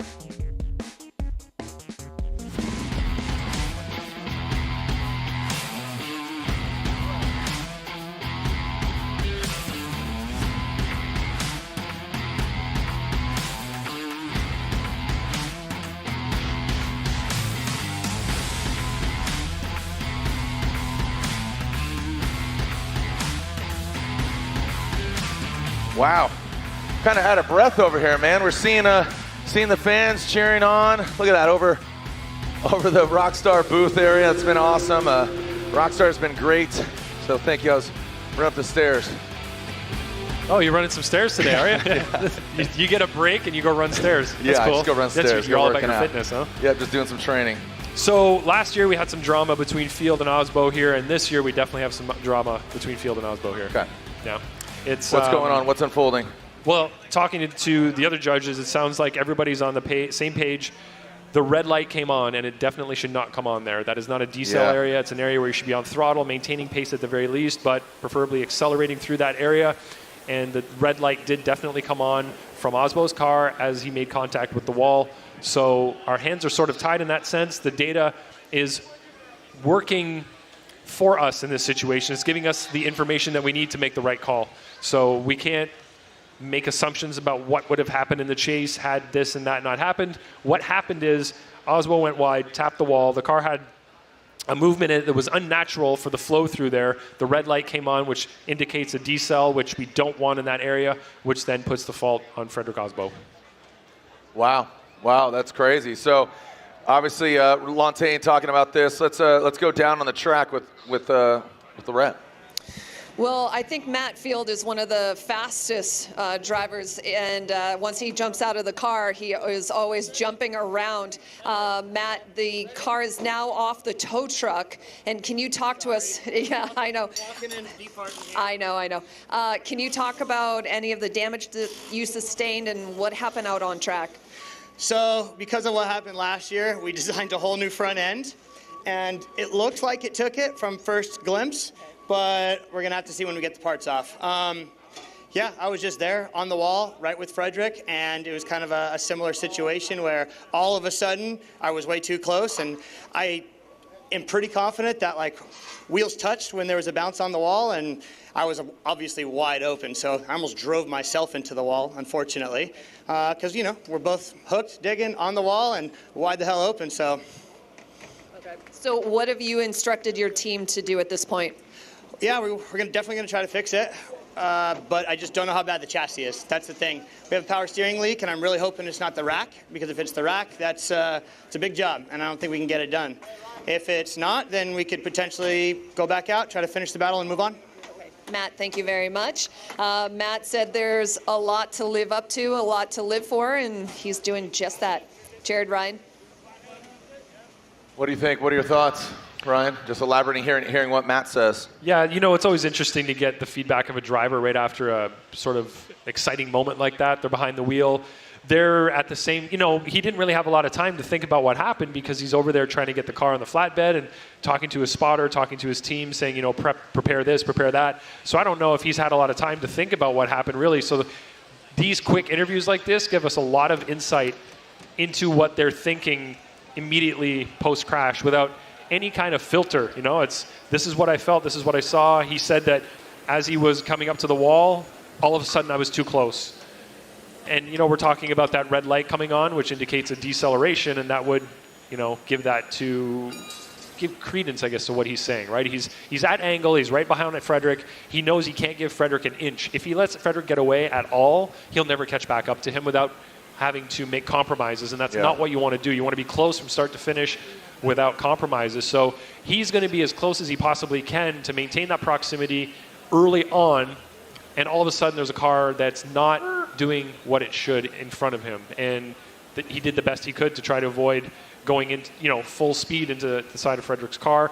There may have been contact there. We can't really tell from the replays that we have, and it doesn't sound like he was really sure either if there was, but he managed to steer his car in away from Frederick's car, but unfortunately made contact with the wall on the inside of the track. We don't often get somebody making contact before outside zone number 2 on the wall there, but this is one of those unique situations that seems to come up as we get through these competition, you know, battles, getting all the way down to the finals. The competition just gets tighter and tighter and more intense. We've had a pretty swimmingly, you know, smooth event, you know, but taking a look at it here again. So here's take a look Freddie. At the green lights. So green lights, red lights, green lights. So, yeah, you know, you have, I don't. You know, Aasbo could be on his way to another championship. Is Matt Field gonna fight back? They're gonna get the car back together. I do know that Rome is, you know, he's in the mix. He's you know, his best finish was Jersey last year. He got second place. Can he better with a win? You know, this isn't his first podium, and you know, that'd be a great way to start. It's a great way to start the season, regardless if he gets second or first. You know, taking a look at history here between Hubinette and Aasbo, and again, Formula Drift Hall of Fame just announcing Sam Hubinette and Rhys Millen. They're the first entrants into that, which is very, very cool. So congratulations to them. But guess what? 2010 and 2020 champion Vaughn Gittin Jr. He's back, baby. He's doing a limited season. He's doing 4 of the 8 rounds, so he's doing half of the season, sharing the car with Adam LZ. But let's celebrate Vaughn Gittin Jr.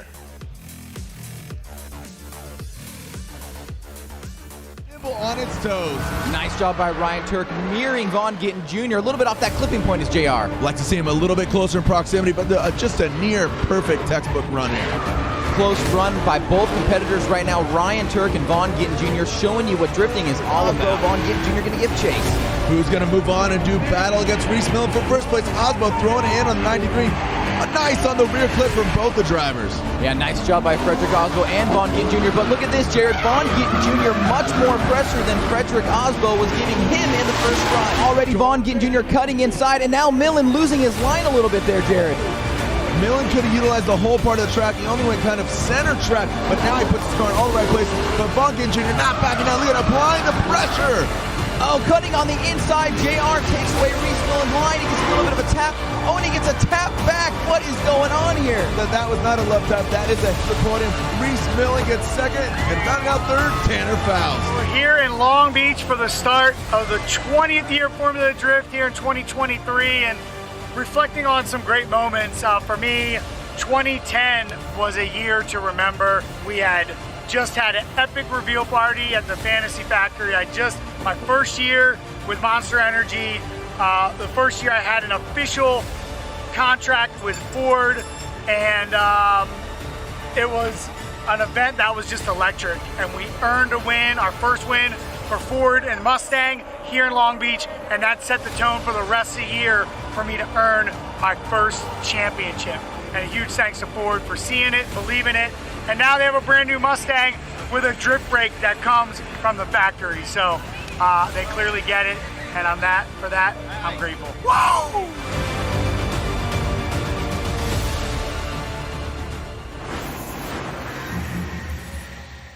Woo!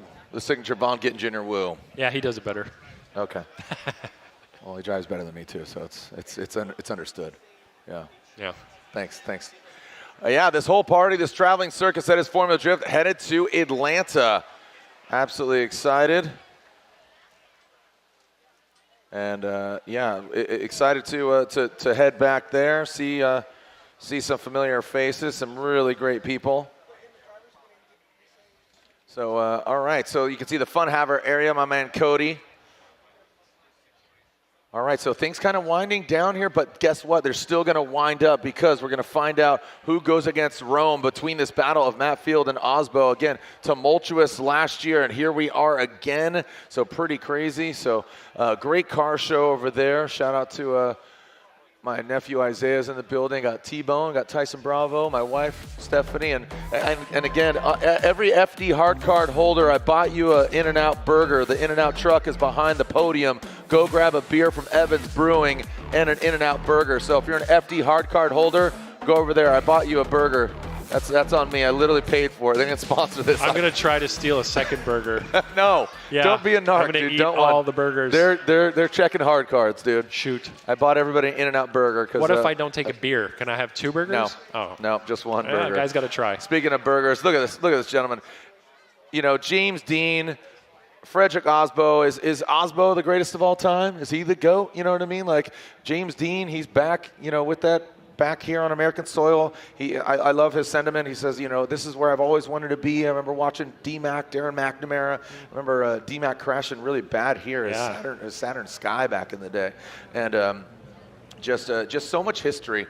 And it's really great to see just the diversity of drivers, even in this season and previous seasons. So right now they both have 3 championships each. And Forsberg too. And Forsberg too. But you're talking about the two of them sort of. Let's see if one of them wins this year.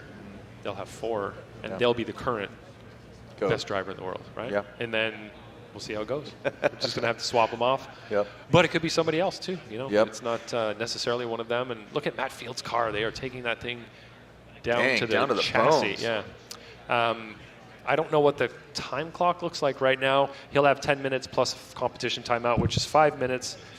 So we could potentially have a 15-minute full working period on this car. It looks like it's in a lot of pieces right now, but these guys can pull out miracles sometimes, so we'll see what happens as they work on the car.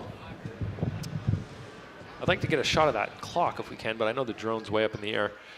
Just curious how much time is left. It's on the wall on the left side. Yeah. All right, so again, things just happening and trying to unfold, seeing what's going on. Shout out to Emily, Ryan Murray's cousin. She's in the building. Thank you for joining us here. Again, just kind of a lull. There's the clocks. There we go. All right, what are we looking at here? So look at 35, that. That's the 34. 10. So that's the 10-minute clock, right? Yeah. And now the 5-minute clock's going to start. This is what's the bummer, right? Yep. And so 25 seconds on the initial 10 minutes, which doesn't cut into their competition timeout. But now the 5-minute clock is going to start in 16 seconds.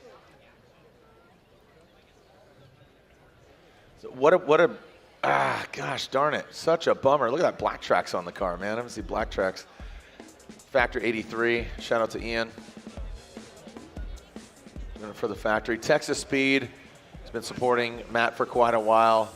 You know, and Matt works on a lot of different vehicles at the Drift Cave, him and his crew. That Ripper there working on it. Graham got the guys. Again, celebrating the history of Formula Drift. 20 years, man. We've been banging away. So let's take a look back at some of the Formula Drift history yesteryear.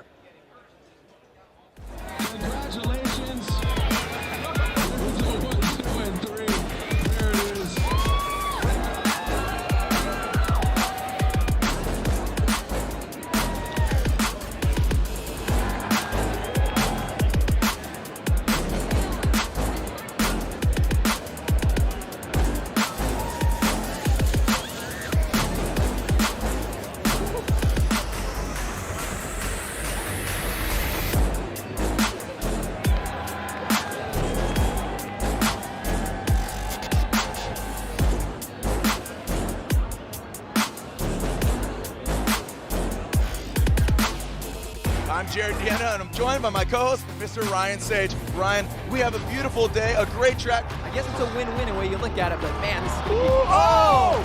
Chris loses it! Oh, and Darren McNamara, what happened? Oh, Jared! Kyle McCory drops the tire right there. Oh! Ninja as Millen's pushing hard, and look at this! Pushing way too hard. This corner right here. Oh! Blazing speed, and he hits the outside rear clipping zone. Just looking hot, 59 miles per hour. Oh! All right, Grunwald slams into the tire wall.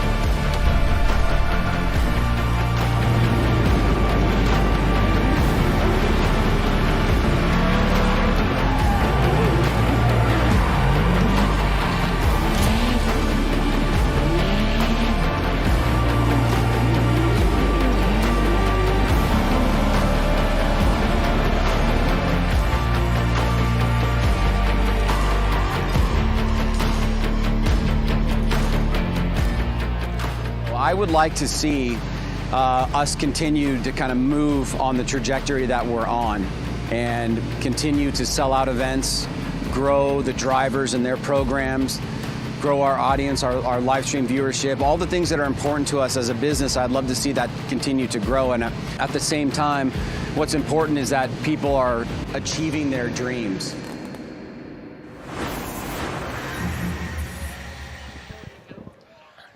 All right, well, some great history there. We're just kind of just reeling in the years, right? Steely Dan, shout out Steely Dan, right? Steely Dan fans out there. Minute 30 left here for Matt Field. I know Bucky Lassick, he is on the edge of his seat. He's watching, he's texting me right now. Matt looks pretty calm. All right, Lorette, what's Matt got to say? Well, looking at the clock, we have a minute 30, and Matt, it turns out there was some damage to the intercooler. What's happening? Yeah, fortunately, this front end is meant to crash, so we're putting a new one on. But the intercooler was also damaged, so it's just a lot of things. All right, I'm going, 1 minute. Okay, so there is 1 minute left on the 5-minute competition timeout that he had after the 10 minutes that was allotted to him. So Matt, as you can see, is getting suited up. He's jumping into the car. He'll put on his harness, his helmet, and the crew still working on the front of the car. Matt has to fire it up before that clock runs out. Yeah, just talking with Formula Drift President Ryan Sage. If Field can't make it, so if Field can't get out there and run, Field would win, but he couldn't compete. So Matt would go to the finals, but he couldn't compete against Rome, and Rome would therefore get the win. Just to clarify, if Matt is able to fix his car, he'll go against Frederick Aasbo, potentially, because we again, just to clarify, you officially deemed Frederick Aasbo at fault, hence why this, that, and the other thing. So he causing the wreck. Yeah. But is the needle, I guess The needle still, does it go Matt's way? Of course, yeah, the incomplete Right. that Matt suffered 3 there. seconds, 2 seconds, 1 second. Yo! Wow! Round of applause for Matt Field and his team. Come on now, 15 minutes. Some people sit on the toilet longer than that. 15 minutes and it came down to the last second. I'm just going to keep talking and hope nobody heard what you said. Your legs fall asleep. Oh boy. I just got to throw it out. That was so sick, man. Round of applause again to Matt Field. Look at that. We're following him down to the line. Cheer him on. Clean up on aisle 1. The repairs were made. Matt Field and his team, the Drift Cave, the Cavemen, working to get him to the line. Wow, so he's going against Rome Charpentier. Rome waits in the wings, and Matt will advance on. So again, the needle advantage, Matt Field. At the moment, yeah. At the moment, right? Because how well did they fix it? Is it able to run? And also, by the way, I talked to Thorne's team. Remember Thorne went to the tires earlier? Right. Because he changed that left, it was a brand new fresh tire. It gripped up and shot him in. Oh, wow. It was because it was a fresh tire. It wasn't scrubbed. That's why. Interesting. Yeah, so all that being said is, you know, yeah, crazy. So, on there. Yeah. All right. And we're all good. All good. We're getting some updates here from Loretta. There's a little typo there. We are all good in the hood as that Heatwave visual hood strapped on. Lean Customs pins sold out. The Borla exhaust Corvette should be pulling to the line. Frederick Aasbo entering that Pedal Commander burnout box. And we will be seeing the finality of this battle.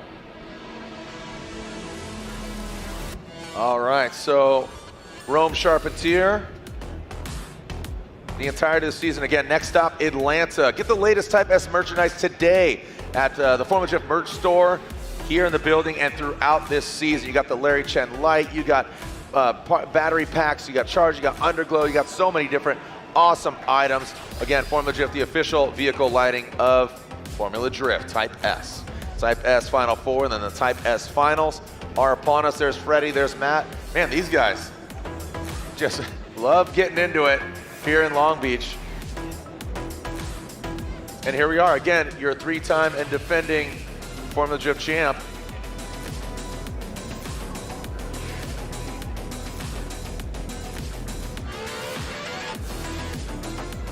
All right, just taking a look here, inspecting where that oil and the fluids went down.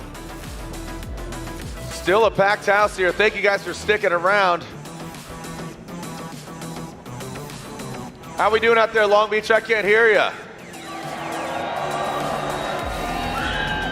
We'll get you home by dinner time. Don't worry. We'll find out who comes out on top.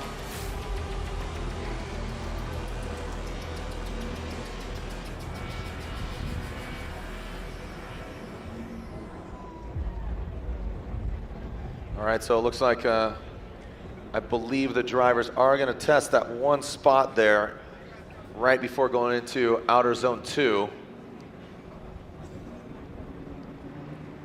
So we got a delayed message from Lorette Nickel due to service issues, I guess, with the phone service, but she said hood. And I asked for some clarification on that. She said at the beginning of the 10-minute time that Matt Field had to look at his car, they couldn't get the hood open. Oh, wow. The latch would not release, and they couldn't get the hood open, so that took them a little while to get it open just to even start working on the car. So the impact, I guess, shifted something in the front there with the latches, and then it wasn't allowed to open.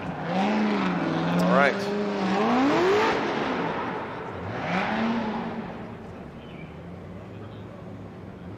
All right, so for clarification here, they are letting, the officials are letting each driver hit that spot going in outer zone 2 because it's right on line. They're going to let them hit that real quick, one at a time, and then go back up to the start. So just for clarification, again, that would be that'd be real bad if obviously something happened. So yeah, look at that.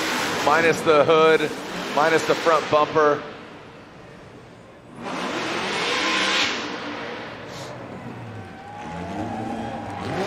at that. Mad Max, man. That thing is, takes a licking and keeps on ticking.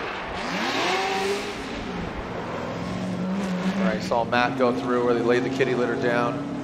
Getting that material soaking up the fluids. Making sure it's all good.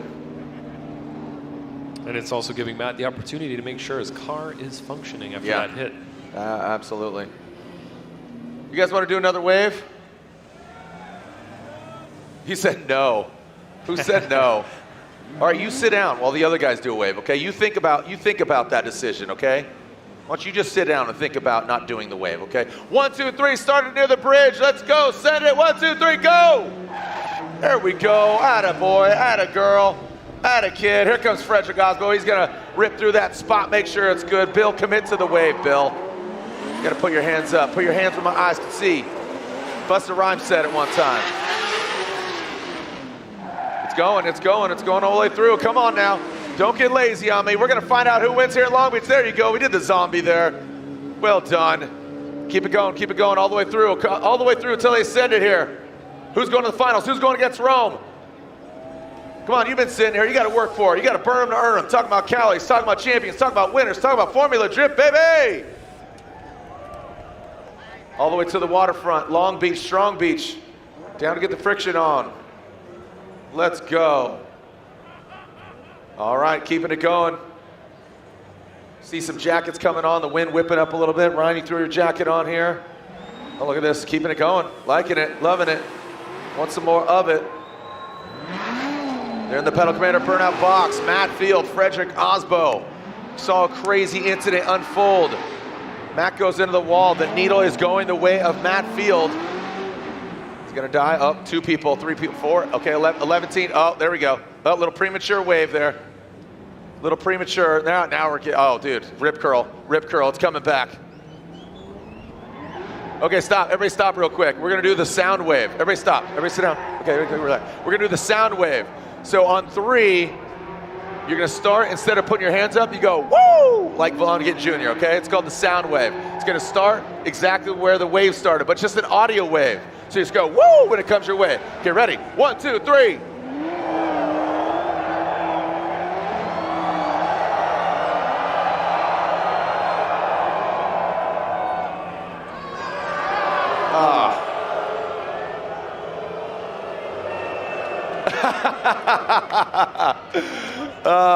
We tried. Are you guys ready to yell, send it? Here we go. Frederick Aasbo, Matt Field, keep this energy going. Who's gonna go against Rome in the finals? The needle's going his way on 3. Let's yell, send it. 1, 2, 3. Send it. Here we go. Lick the stamp and send it. Matt Field, Frederick Aasbo, Matt Field out front. Got that Mad Max look, more like Mad Max. Going into that first outer zone, into that second outer zone. The green lights are on. Into that third outer zone. Goes Matt, goes Freddie. Freddie applying the pressure. Now coming out last, inside clip. Can Matt Field get it done? Based off of what you were saying, Ryan, you and the other judges, the needle was going the way of the field, the beast of the bay. I see his pops down there, he's spot for him, getting in his head. All signs are saying that Field's going to the finals, but let's take a look at it again here, Ryan. Yeah, as you look through the replay, you can see that Matt did put a run down. We're going to try to review what exactly happened in the lead position. I don't think he incompleted. I don't see an issue where he straightened or anything like that. Let's watch here. His angle wasn't great at initiation, but he's coming through outside zone 1. Didn't get super close, but definitely running a line that is acceptable. It's not ideal, it's not 100%, but he's getting through the course, and Aasbo's right there behind him, putting together a chase run that would be deemed okay as well. He's getting himself positioned all right, but he's definitely playing it safe in the chase, not knowing what's going to happen to Matt Field's car ahead, because from the looks of it, Matt doesn't know what his car is going to do after that hit. But Matt's kind of playing it safe here. You can see he's coming through the zones with angle, getting the car through the course. It might just be enough to get him the win due to the fact that the initial incomplete that was given had been transferred over to Aasbo for causing that collision. Some exciting action. Slide him left for Aasbo, right for Field, and looks like Matt Field will get the win. His team thrashing to get the car together. Some redemption for Matt Field after last year, after just now. And now Matt Field is going to the finals. So Frederick Aasbo will get third place, unfortunately. Jonathan Hurst, who qualified 16th, will not get a podium. Excuse me, not 16th. I apologize. Jonathan Hurst qualified 25th, and Frederick Aasbo qualified 7th. So it's Rome and Field in the finals. Frederick Aasbo, your 3-time and defending champion, gets the victory. Gets the third place, excuse me. Matt Field is in the finals going against Rome Charpentier. Got second place in Jersey.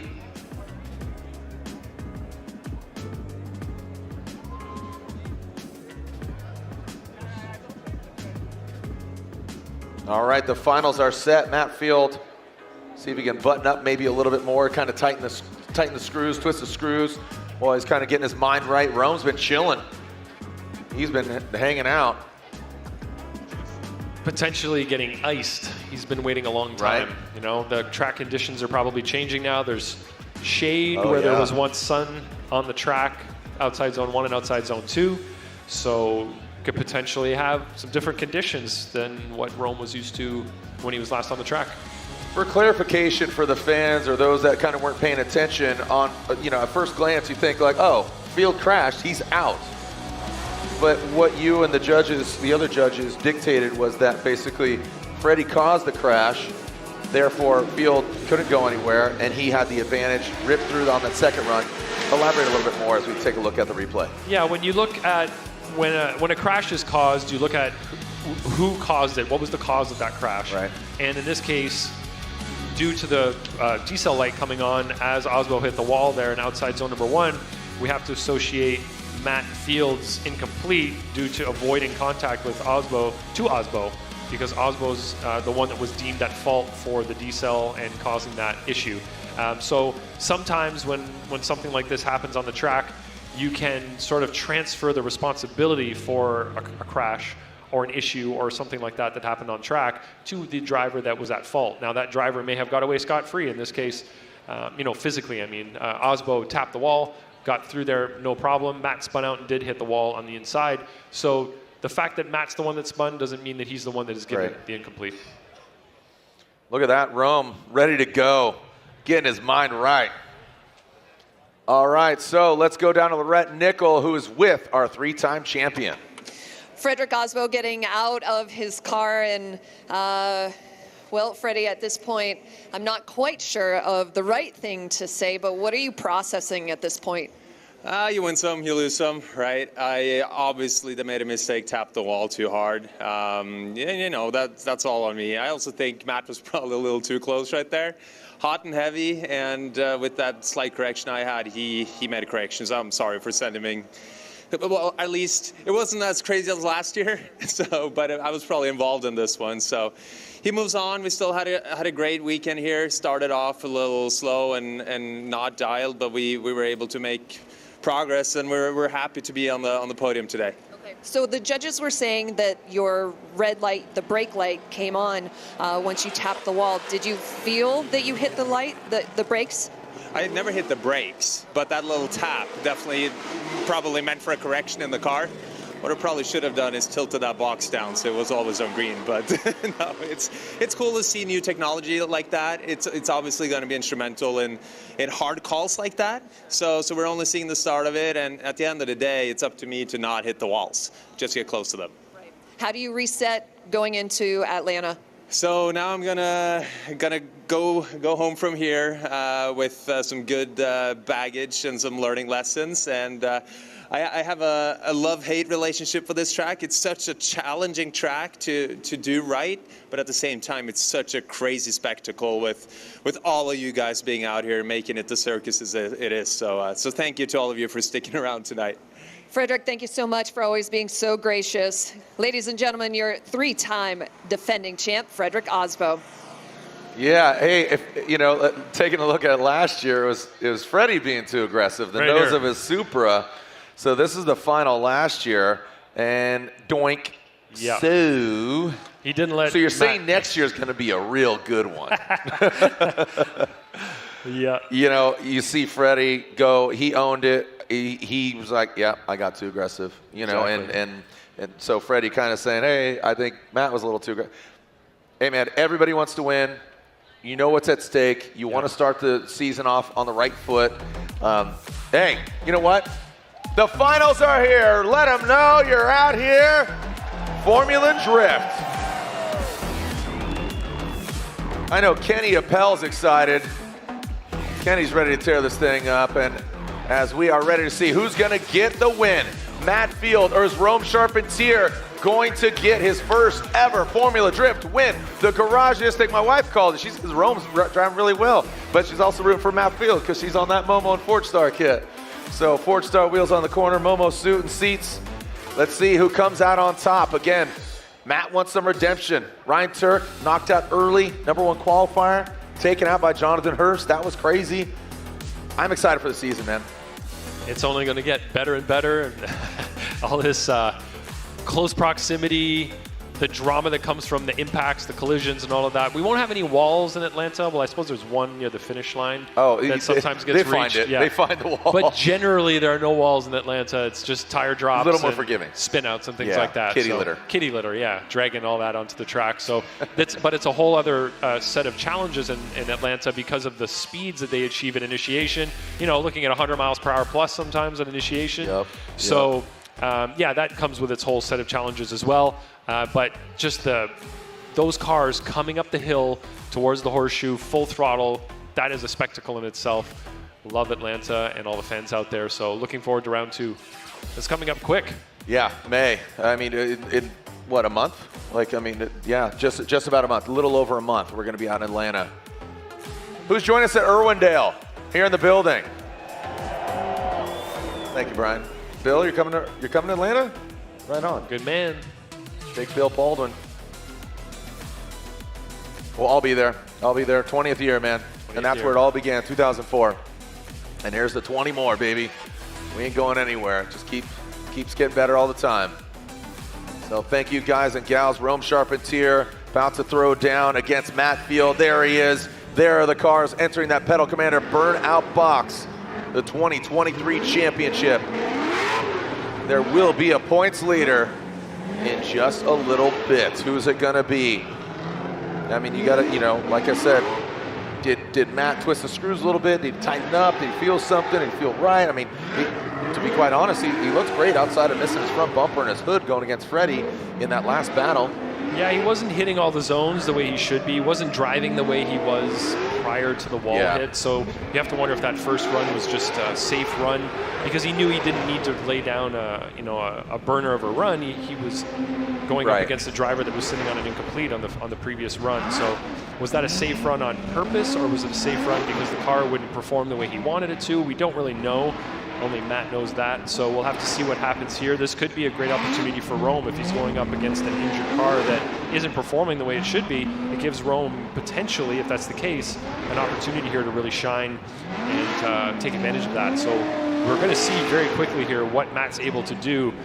The run up to initiation, you know, power-wise, he should have no problem with traction and the power and everything, but it's as soon as that car gets to angle behind Rome, I think we're going to see very quickly what that car is capable of. We have seen a couple of flubs from Matt Field at initiation before the wall hit even, so we'll see if he's able to get the car around the first corner smoothly, at angle, without any kind of those issues that we saw earlier. But I think we're going to find out pretty quickly here what's going to happen with that vehicle.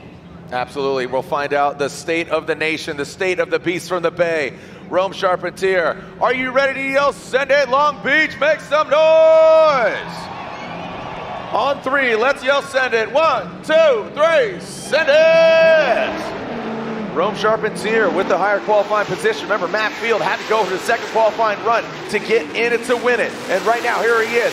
Guaranteed a podium for both these guys. Rome Charpentier out that first outer zone. In his second outer zone. Matt Field, great proximity. Rome Charpentier delivering on that third outer zone. The sun is setting on one of the drivers, but it's rising for the other.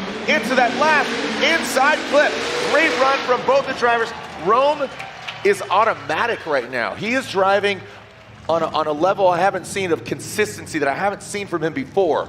You know what I mean? Like, he's always driven good and exciting, but it just seems to be continuous. Yeah, Rome's entered a new era maybe in his career here with Formula Drift. You can see Rome doing a great job in the lead position, placing his car pretty much everywhere he needs to. He could have been slightly tighter on a couple of those zones, but I think we were, being worried, let's say, about what Matt Field would be able to do in the chase position. It looks like his car is functioning pretty well. He's able to get the car positioned the way he wants it. He's on throttle. He's in proximity.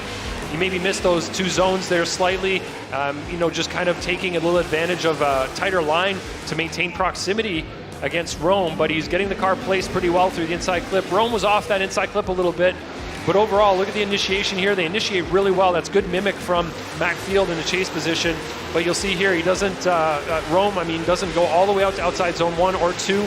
Could have been a little tighter on those zones. Zone 3, again, a few feet off the wall. And that's where we are right now. We need to see these drivers actually grazing the bumper on the edge of the wall to actually say, okay, he filled the zone.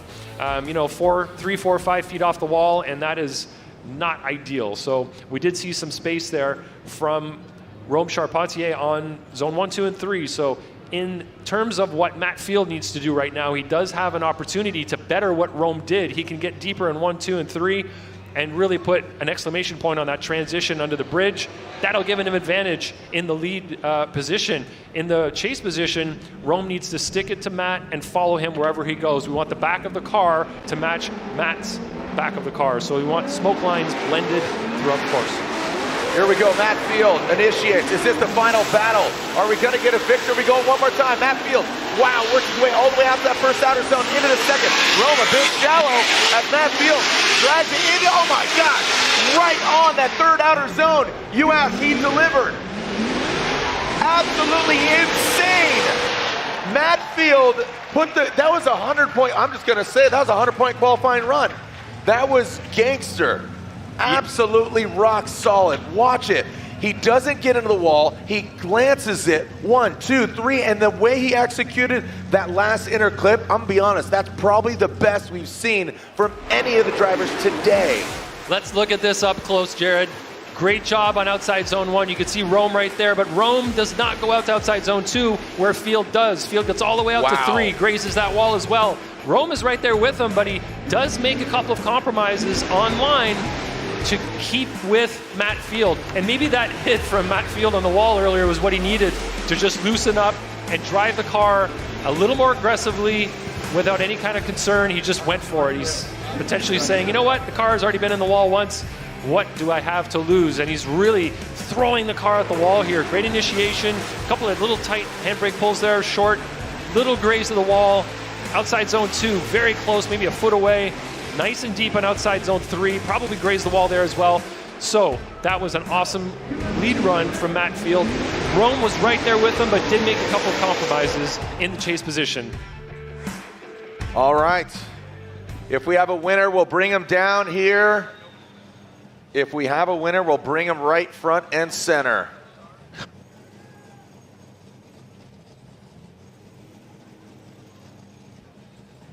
If we have a winner, we'll bring him right down front and center where we have the national anthem.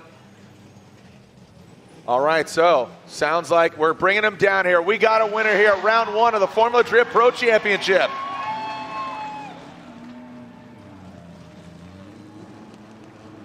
Make some noise for all these drivers, guys. All the crew, all the teams.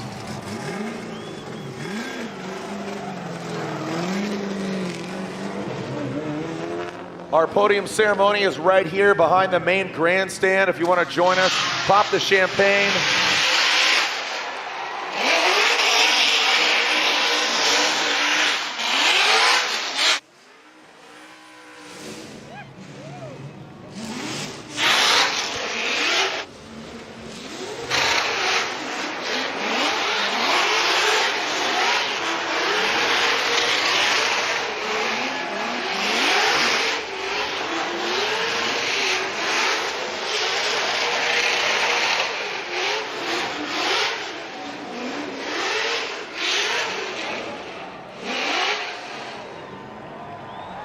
Make some noise for your podium finishers. Thank you so much to all the fans, the staff, the crew, everybody. 20 years of Formula Drift. And it all begins here and it ends at Irwindale. Next round, Atlanta. Join myself and our whole star-studded cast. Thank you to Ryan Lantagne, of course, Ryan Sage, Robin Ishida, Chris Ewell, Brian Egger, all the staff. Thank you to T-Bone. Thank you to Steph Parker. Thank you to everybody for coming out here. Here's our podium finishers. Finishing third place here at round 1 of the 2023 Formula Drift Championship on the streets of Long Beach in the Rockstar Energy Drink Toyota GR Supra on Nitto tires. It is Frederick the Norwegian Hammer Aasbo. And your winner for our 20th season here on the streets of Long Beach, fighting tooth and nail. We've seen him on the box before. As a V8 under the hood, has a smile on his face. And your winner here at round 1 of the Formula Drift Pro Championship is Matt the Beast from the Bay Field!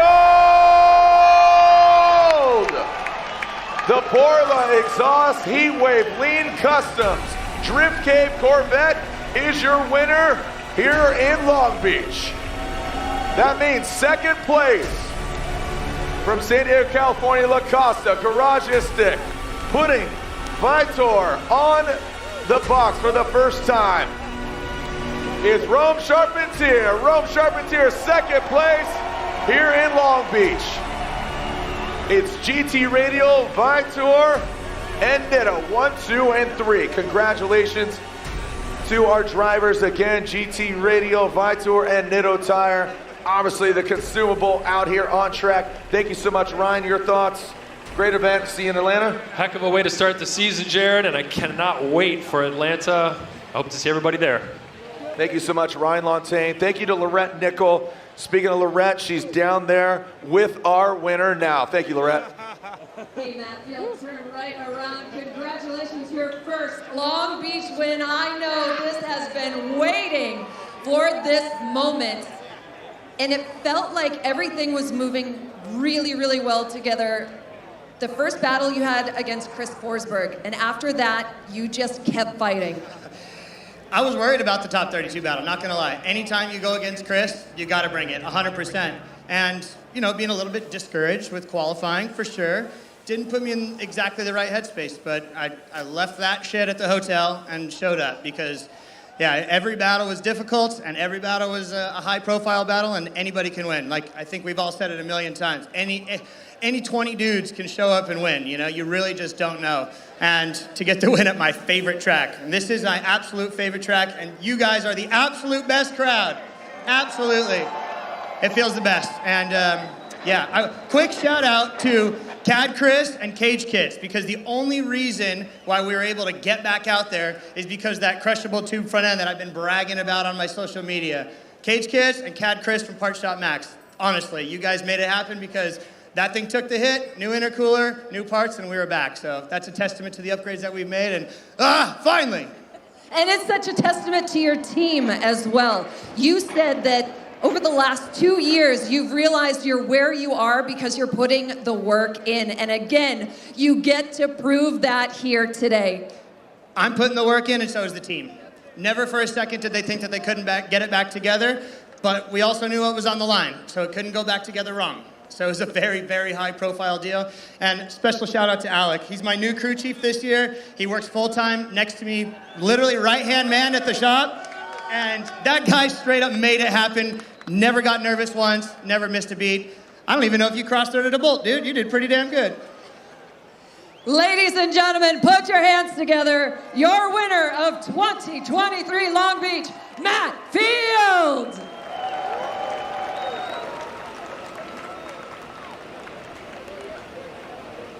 And just like that, we are off and running. The driver championship, Matt Field, of course, with the win, the 100 points. Rome Charpentier second, Frederick Aasbo, Jonathan Hurst in fourth, and Ryan Turk, the #1 qualifier, still top 5. Congratulations again to Matt Field, the Beast of the Bay.